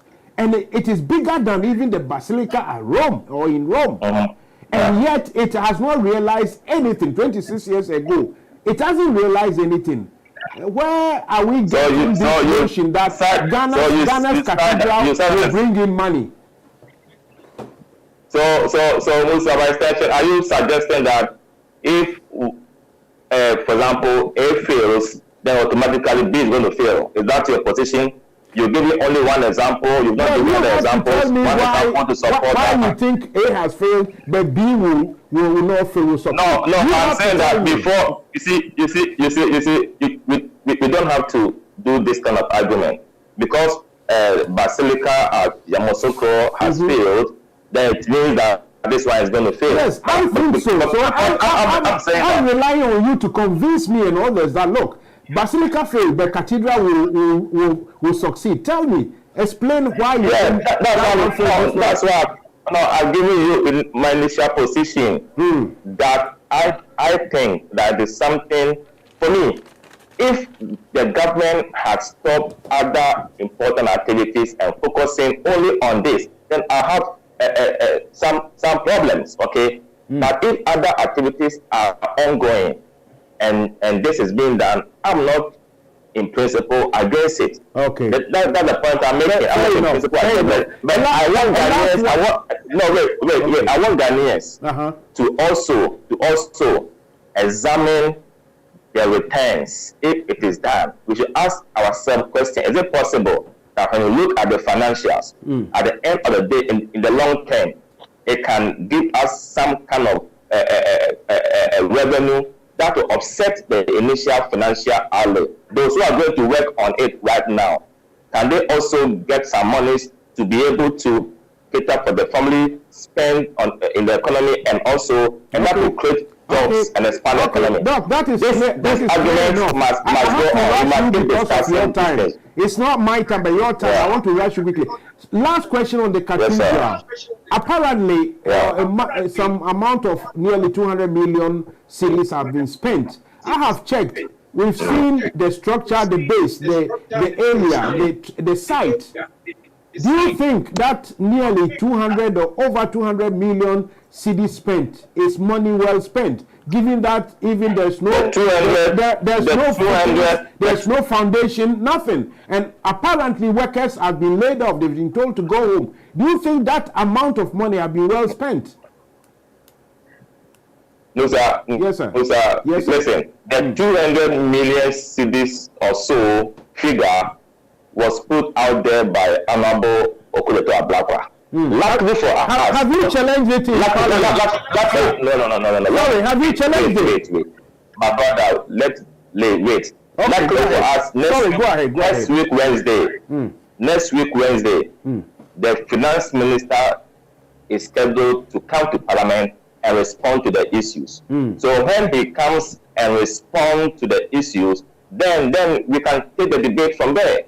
But I listened to him sometime last week. He said that money that have been spent, it's within the region of $25 million or so. Let him come on Wednesday and respond to the questions. Then we know the figures. Then we won't interrogate the figures. We don't have to Do you doubt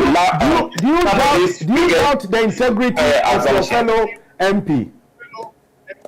Oh, I'm not. Listen, I cannot doubt my good friend Ablakwa's integrity. I cannot do that. He's a human being. He has put forward some figures. Let the finance minister come to contradict or confirm or otherwise.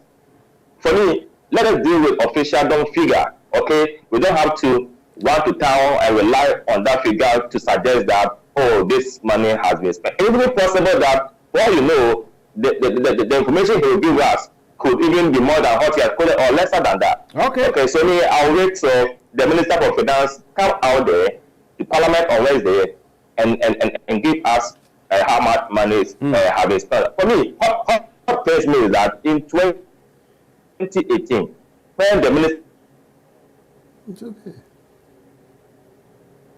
for Finance came to Parliament, they indicated that the seed money was going to be provided. In fact, last year, during the media review of the budget, the Finance Minister even said again that this whole project will be completed on the 6th of March 2024.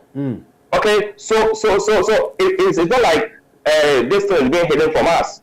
This has been made known to Parliament during the 7th Parliament in 2018. I'm happy Ghanaians.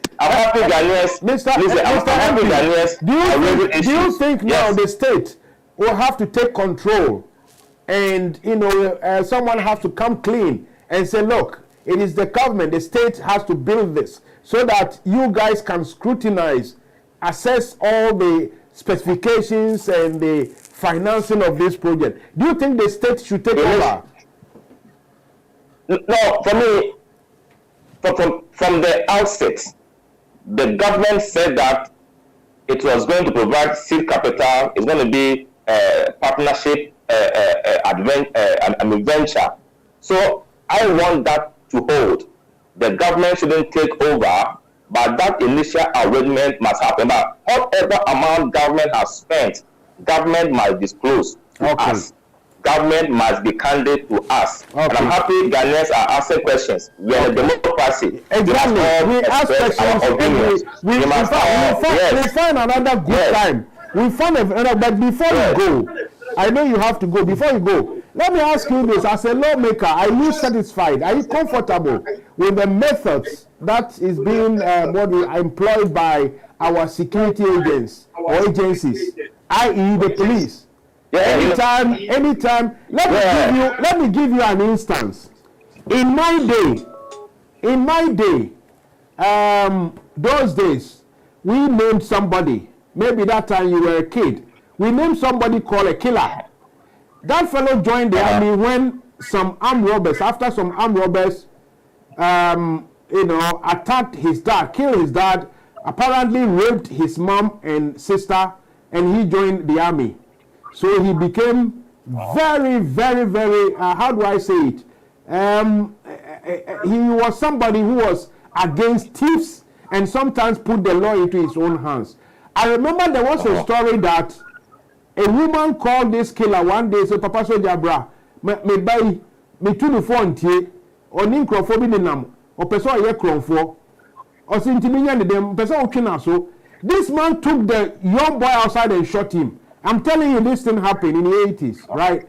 Later, this guy also died, I mean, in a certain circumstance, because he was becoming too sort of a harmful for the authorities. But the problem I'm asking is, anytime we send our police or soldiers to go and, tackle students, young boys and girls, being rowdy, being disorderly, shouting their mouths off, then you have to be shooting either in the air or using tear gas. That's why I'm asking you, to this background. Are you comfortable with their method? You see, I watched your interview with my good friend Dr. Norman on security issues and all that. For me, I think that our security services will need some form of improvement. I think that they are doing their best within the circumstances that they find themselves. We don't have enough policemen and women helping us to protect our country. But I think more training, capacity building will help them do better. Okay. For me, I wouldn't say that what happened at the Islamic Senior High School is something that has to be encouraged. The police itself has come out to apologize for the excesses.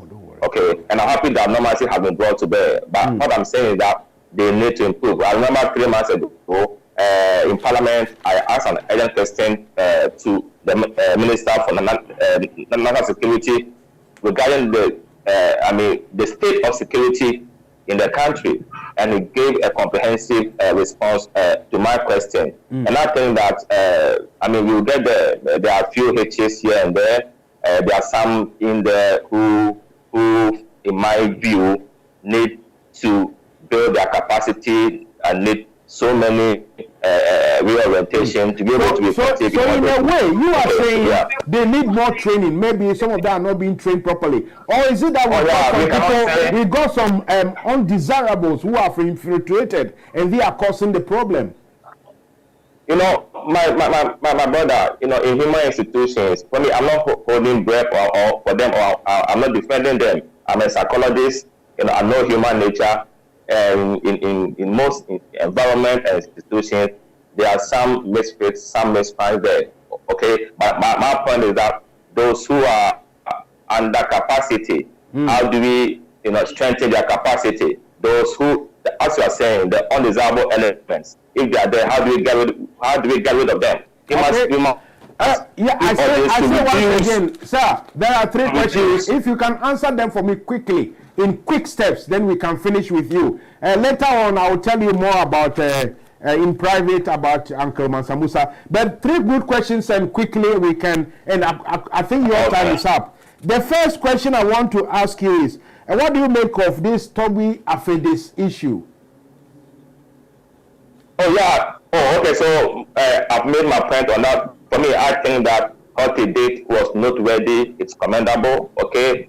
But I also think that for me to say that somebody's behavior is worthy of emulation, we must also go back and look at their history and see consistency in that person's behavior. Well, this is a tipping point. It's come to the realization that looking at the times that we find ourselves in, let me give that away, okay? What he was giving was legitimate, but he decided to give it away. Do you think he was doing this just for publicity?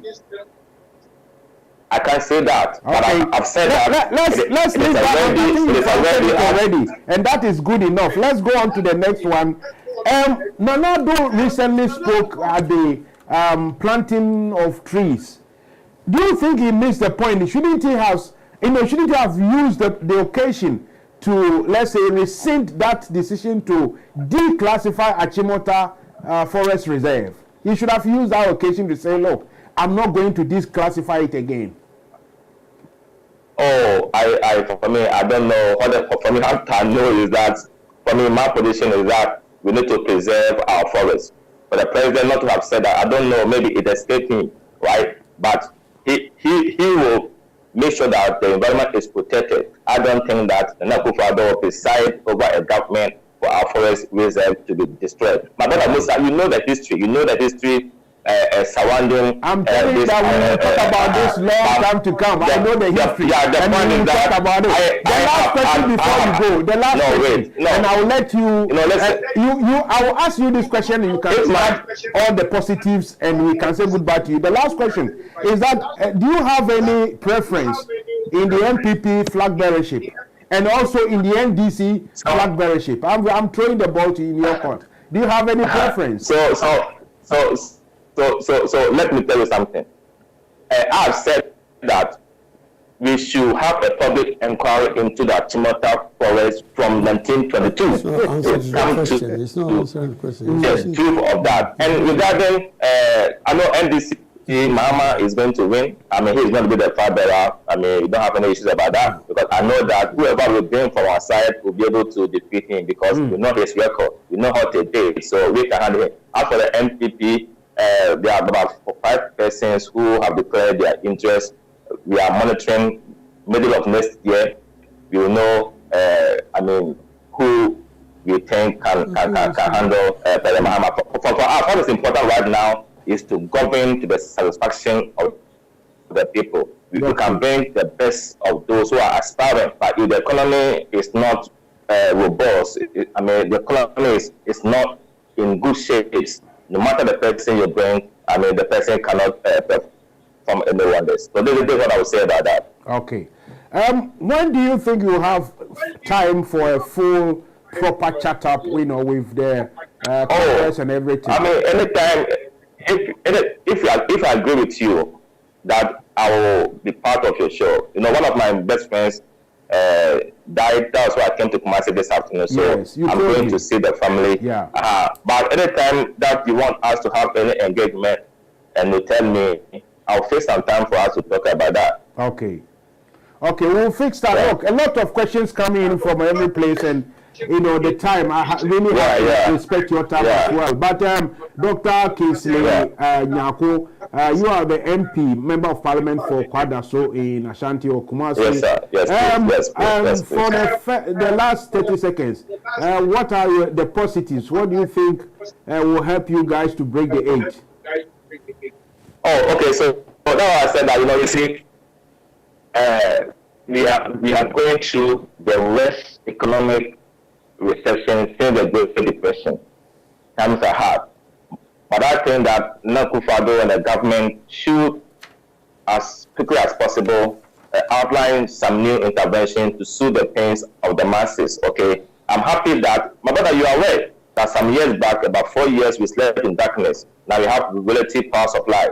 But Ghanaians want the prices of goods and services to come down. They want their energy bills to go down.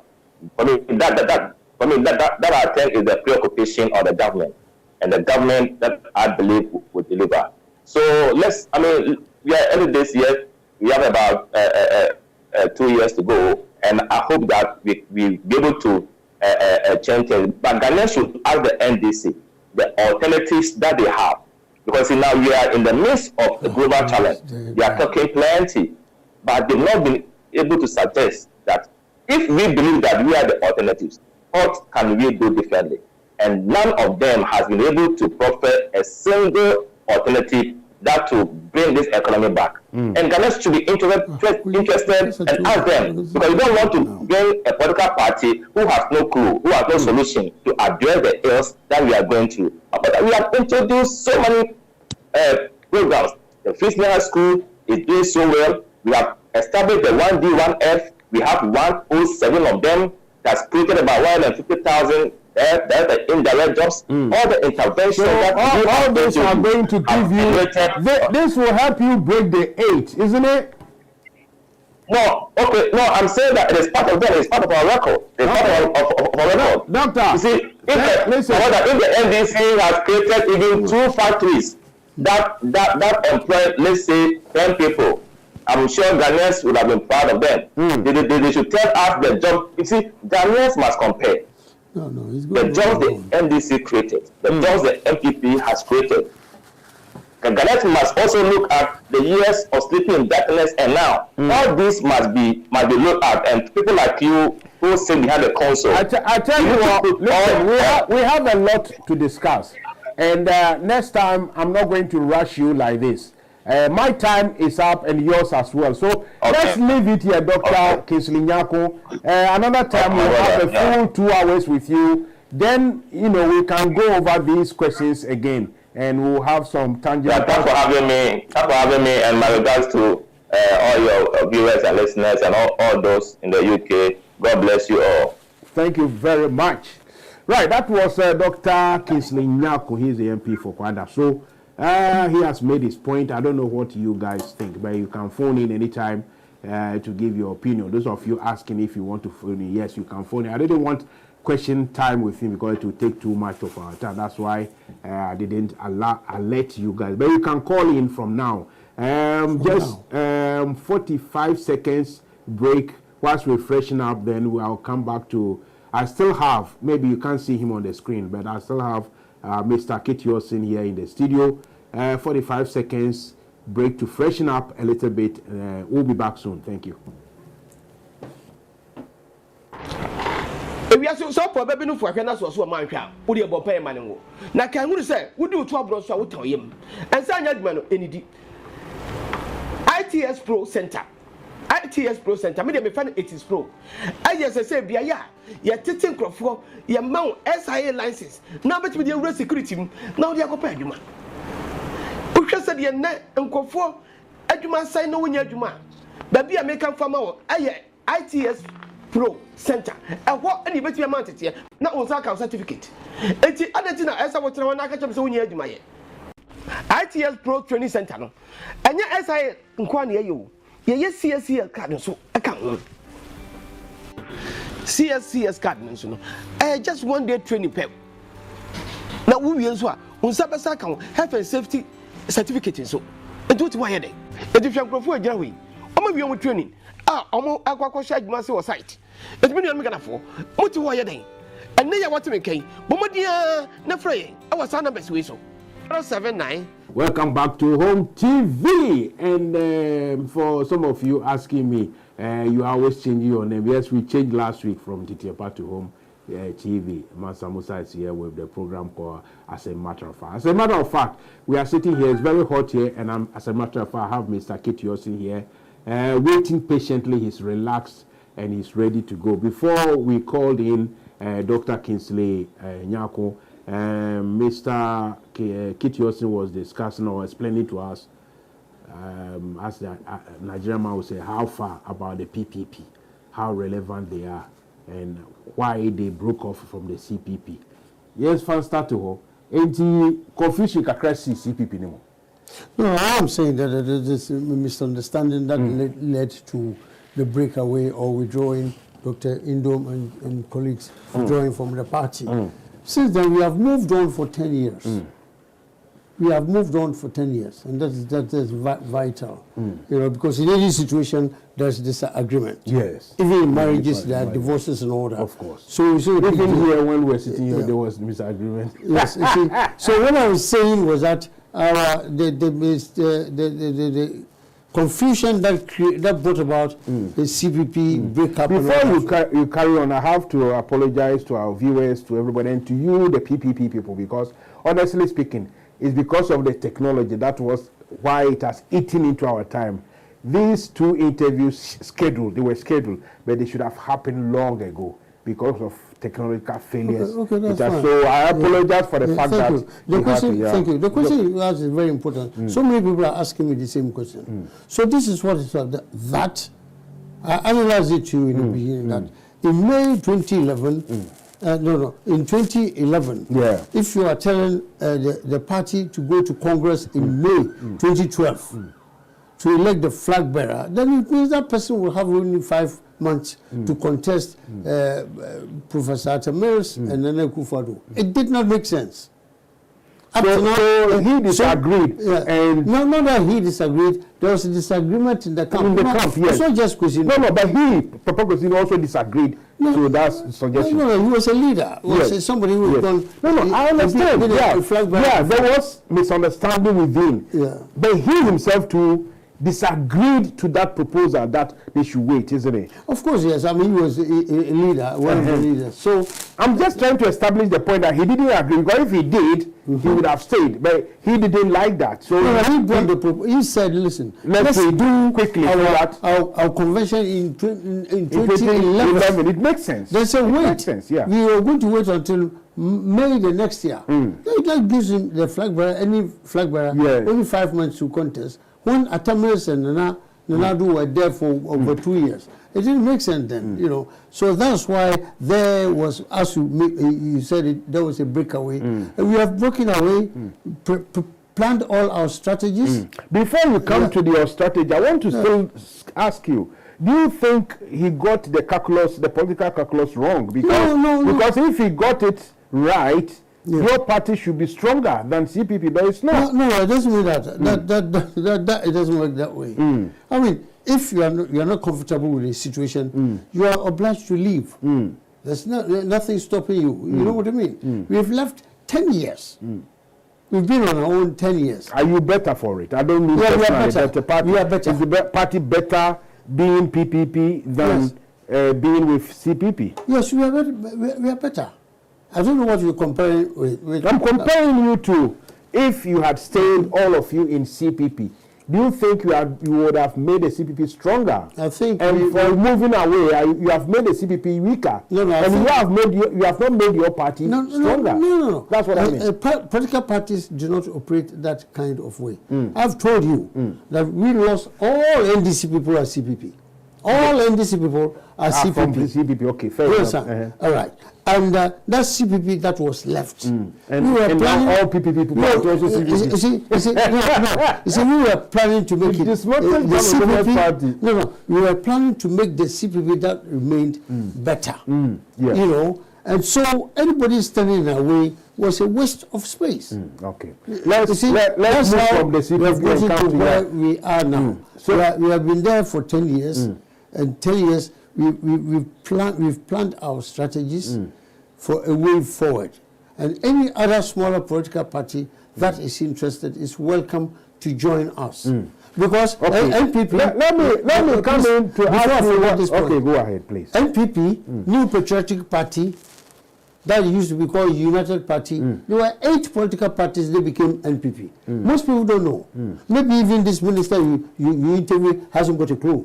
It was a United Party with so many political parties that became united because they couldn't fight off, including Victor Rusu's party. All of them. All PFP. You see, they became a United Party against CPP. So it came to our turn that CPP had to be disintegrated. So let's come to your political strategy. I mean, that's what I'm saying. The calculus, the political strategy. It's a failure, isn't it? Because since you moved from there, you couldn't gain any traction at all. That 2012 elections, the PPP couldn't gain anything at all. So it was a wrong move. That's where I'm coming from. No, I tell you, I'll read this if you like.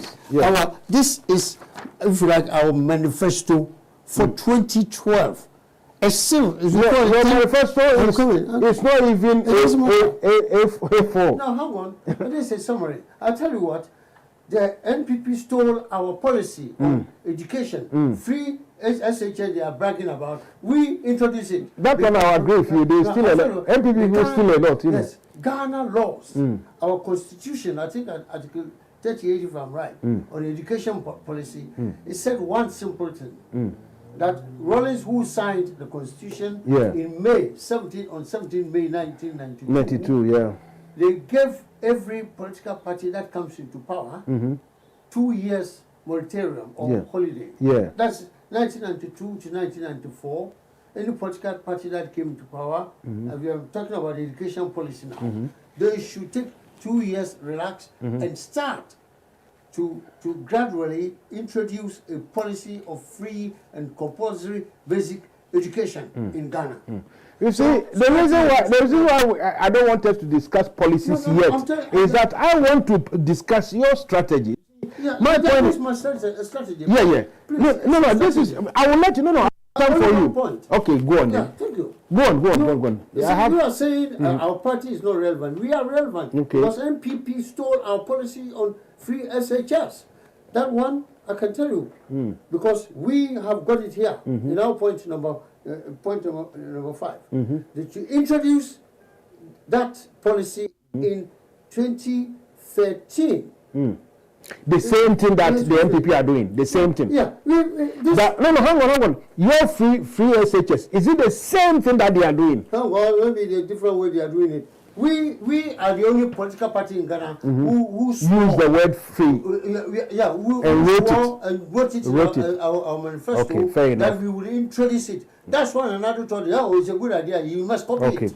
You see, Okay. and when you came here to UK, BBC, had to talk. They questioned him. How When much you found it was, here, how he is couldn't it? say it. Couldn't say But because we had prepared. yes, he didn't have the We idea. had prepared. Let's go back to your So, strategy. yeah. If it worked, what I'm saying is, having left the CPP, if it was a gain, then you should have gained something. But here you are, you didn't matter at all. You didn't feature. So what I'm trying to say is that how do you answer to those who are saying, look, why don't you get back with CPP to make both of you much stronger?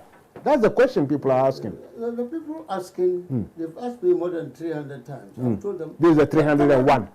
301. Yes. I've asked them to come and join Progressive People's Party because we are party. The CPP to come and join the Yeah, progressive. anybody who calls, that's what I tell them. Come and join us. Come and join. I've also written, you know that. You know there are very good people who love the PPP. The PPP is in their blood. The CPP. They wouldn't like to go jump from CPP to anywhere. So why don't you coming from the CPP? Why don't you go back? I'm trying to suggest that political analysis say that you will be much stronger with the CPP together than being on your own. You don't believe in that? No, I don't believe in that Okay. because you see, if a wise man is the one who makes a decision, doesn't look back. Oh, really? You don't look back. Really? Yes, we thought about it. Sometimes you have to look back. No, we thought about it, then we made a decision. Even in our language, they call something sankofa. It's not bad. You got to sometimes you made a mistake. You can go back and correct it if you have the time. No, we cannot run backwards. But anybody who believes that he wants Ghana to do better must come and join us because that's all we needed to do. We need. What is your appeal? Because you see, even as we speak, I think Fix the Country movement or the other one, what is it, Economic Fighters Group, they have more traction than you, PPP. As the time goes, currently they have much more traction in people's mind, in people's psyche, more than you, the PPP. Are you arguing with? You think I'm wrong? No, I disagree. You disagree? Okay. Yeah, that's your opinion. Yes. Fix the Country. This is a group of young men and women, Yeah. people Yeah. who are telling the government to fix the country.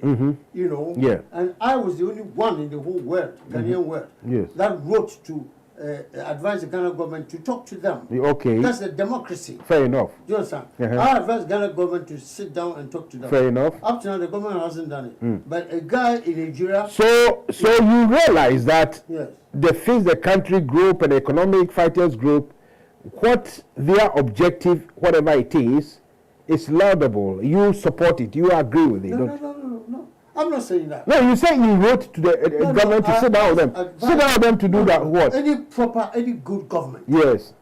Any good political party in governance Yes. of a nation. Yes. If people are making noise, listen to them. Yes. Because you are not God.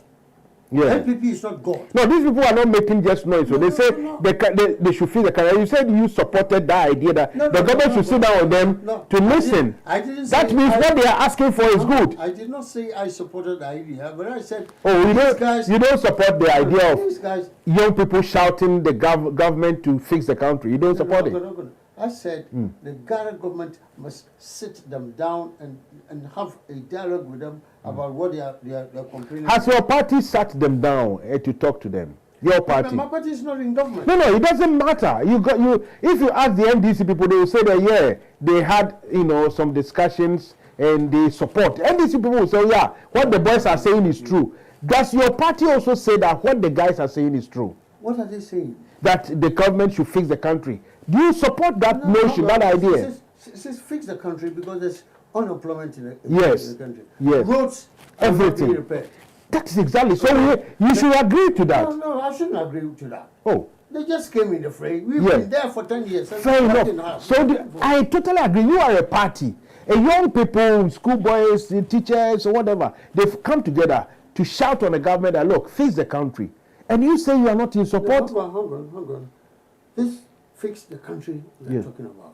The guys who started, I know the guys in it right now. Fair enough. This guy who is killed at Ejura, cut like a cow. You remember? That guy was butchered. Well, for like the a sake cow. of the family, we shouldn't be too graphic about that. But fair, he no, was killed. Yeah, that he was was. how graphically He was killed. Yeah. Okay, and what did the Ghana government do? Up to now, nobody's been charged. Up to today, nobody's been Yeah, charged. we have that problem plenty in it. No, in it's not Ghana. plenty. This is not. No, we have plenty of these problems where things like this happen, the government doesn't do anything. This tells you that the government was going towards the wrong direction. It took an NPP official in Ashanti region to show second. that man's... Mr. Producer, with all due respect, the gentleman in the studio here sat here because of the technology we have problems. Can we grant about 10 minutes extra so that, because it would be fair, he hasn't finished anywhere, to some 10 minutes so that we can go. Thank you very much, Mr. Producer. Let's carry on. So what I was telling you is that we take time to do things in all situations. Okay, this young man was killed, and the Ghana government, you know what Ghana government did? Instead of getting the police to arrest the killers and put them in court. I'm totally agreeing with you in agreement that there have been so many of these instances where the police, I even asked the MP that the police, their method, and he spoke out, he said he doesn't like. So I am saying that these things happen a lot. So obviously the government will have to look into this. No, we isn't take it? a different position, but I tell you what, the funny thing is that it's a record of this NPP government that kills somebody. And they erase the evidence and all that. Sure. It started with JB Dankwa. That time I was in Ghana. The MPP guy who was butchered. Their own MP. I was at Cape Coast that day. That day when this guy was killed. What happened? The police was nowhere, but a crowd of people went there to erase any evidence.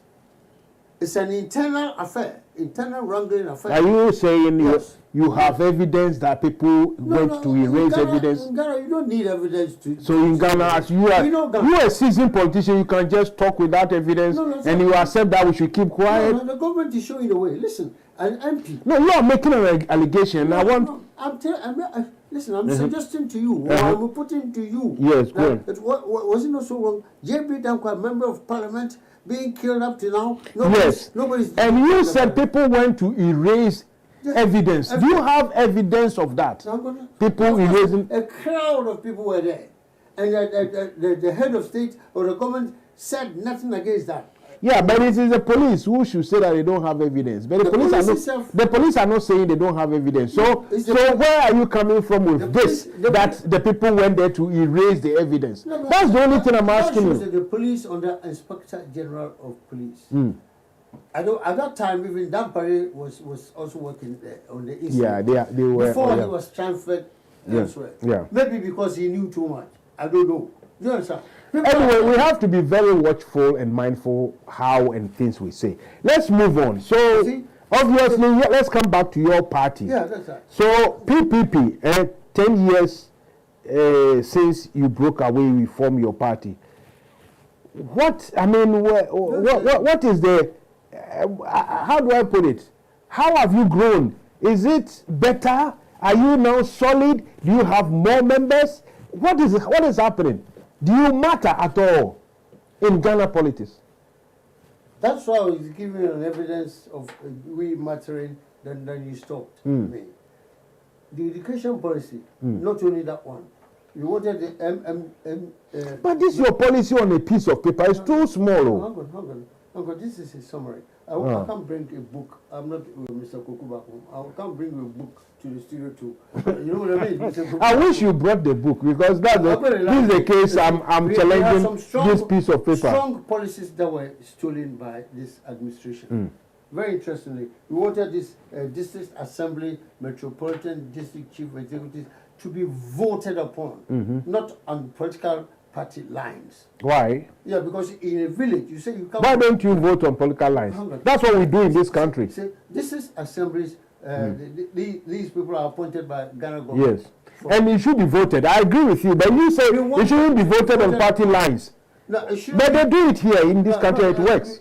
Maybe the people in the village or in this community Yes. will elect their best man or best woman. That's what I mean. Elect proper election, but not for Mr. Mahama at that time to sit in front. Okay. What about not in the village, but in an urban areas, bigger Yes, of course, places? not for the president to sit at Flagstaff House to impose somebody on them. That's what's been going on in Ghana. For us, we wanted that to happen. And people are trying to do this. Anyway, the practical modality is the problem, because if you want to stand as a local governor or something, Yeah. that means you have to do your own campaign. Or do you suggest that the state should provide some money for that? Not the state at all. Do your own campaign. If you're a credible person, the villagers or your community will elect you. That's the best way forward. So that you Use your accountable. own money to of course, campaign yeah, and of course, everything. yeah. So if you spend about $100,000, you come and you have to look for it and you recoup wouldn't the need- money. No, you wouldn't need to spend $100. You see, this man just left the MP. I wanted to ask him about expenditure because of time. Look, people are spending $1 million for this local, and you are telling me that you don't have to spend big money. People are spending big already because they know they will recoup Listen, you see, illegally. Okay, the logic is that if we vote on even district as commissioners or this assembly members and all the metropolitan chief executives, we vote on them, they will be answerable to us, those of us who voted. Sure. But this one, I remember Mr. Mahama's time, he appoints people to go to this area to be DC and all that. Yeah. You know, It's been appointed. Nana wanted this thing to be voted, but people are against the fact that it should be on party lines. I rather support that it should be on party lines. They were doing it, they struggled. PPP, we got a plan to do that. We brought it. Because we brought it, that's why they want to do it. Yes. Because we said we bring free SHS, that's why they said they will do it. Because by 2005, our constitution, everybody who speaks English, not Tree or Dagbani or whatever, this is simple English language. By the year 2005, we should have been fully compliant with free and compulsory basic education. That's what it means in our constitution. It's not me telling you. But for PPP, we saw that. That's why we put it in our manifesto. Okay. I'm giving this one. No, for that we agree that somebody has told you. Voting on district assemblies, the same. MPP tried, they thought that no, to go against them. That's why they receded. You know, so we got some sensible ideas in here, which they are copying. They couldn't. The free before I go.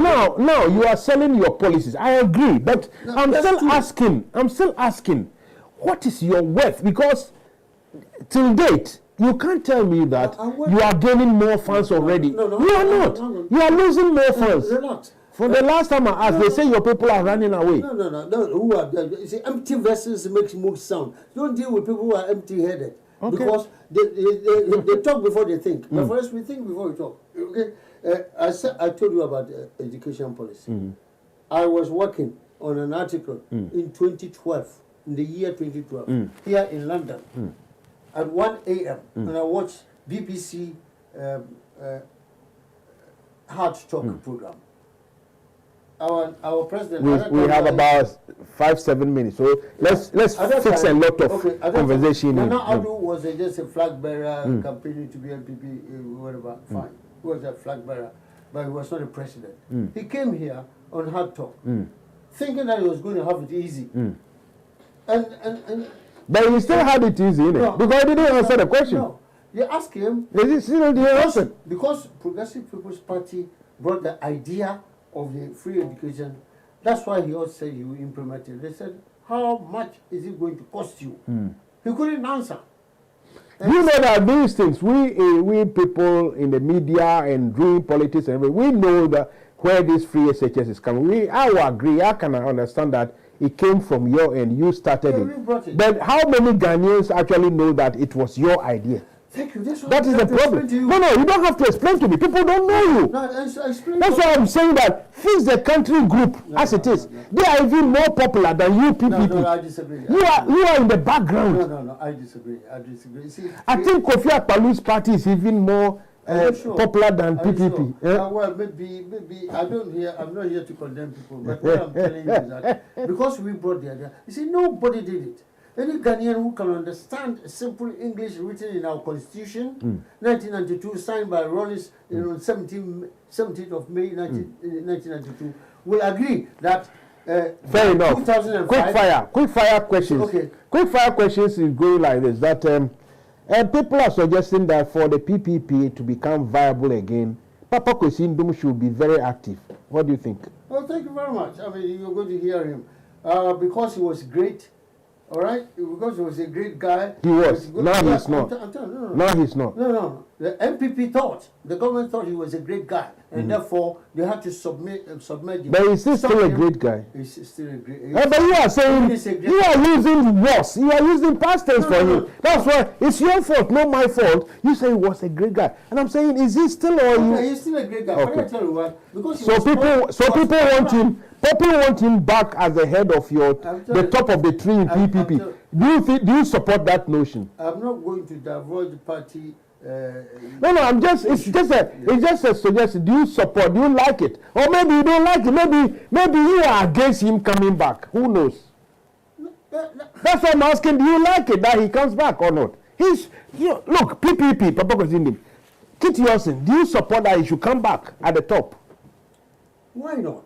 You don't need to ask me. I need to. I'm asking. Mansa Musa, ask everything. If given the choice, why not? I would say so. But all I'm saying is that because you know I'm winding you up, don't you? Because our leader was a great guy at that time. Again. Finished. They realized that if they did not stop Dr. Nduom, PPP will turn the scales in the 2020 election. That's why they devised ways and means to submerge him, close down his businesses, his banking business.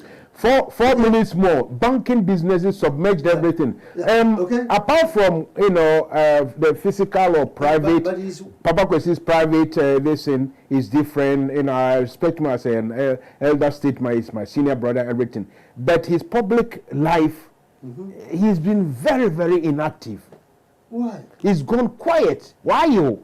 No. As we say in the past, we're gangs. No, you hear. We're gangs. No. You're going to hear from him because now MPP have done what they have done. They are such. Now they have destroyed him. They closed down his business, but their own judge has ruled against Ghana government that you revoked Kwesi Nduom's licenses. Yes, that much we are not going to argue. No. I'm saying that, Mr. Kit Yosin, listen to me. I'm saying that. Yeah. Public. I mean, when we talk about politics, the ban has gone missing. Why you? Why you were banned? I say, Uncle Papa Kwesi Nduom. Why you? We win. You win. Why you actually? Who's looking for you? I'm I've been looking everywhere. Yeah. I've gone everywhere on this planet. Yeah. I couldn't find you. You're right. Ghanaians are very ungrateful human beings. Are we? Ghanaians are very ungrateful. When we are crying, always shouting for him. Even Mahama and all that, they're saying, why do you have to destroy his bank and everything? Even last I heard Sami Jefi, I know he talks too much, but even he was making that reference that Papa Kwesi Nduom, he said that thing and I heard it first from Sami Jefi that Ejumawura. He used that term. You see, so people fight on his behalf, but he himself is quiet. Yeah, he has to be quiet. He has to be because he's afraid of a Akufo-Addo. No. You see, the fact is that it tells us Ghanaians that we have got a very dangerous parliament. Right. We've got dangerous parliament. I'm giving you 45 seconds to run out. Oh, goodness me. Tell me your proposal. Quick. Ghanaians are very dangerous. Our chiefs, our religious leaders, our council of state members and all that, they are rather quiet. They are not talking because the government making a bad decision against one individual human being. Because they hated him, they wanted to stop him from running to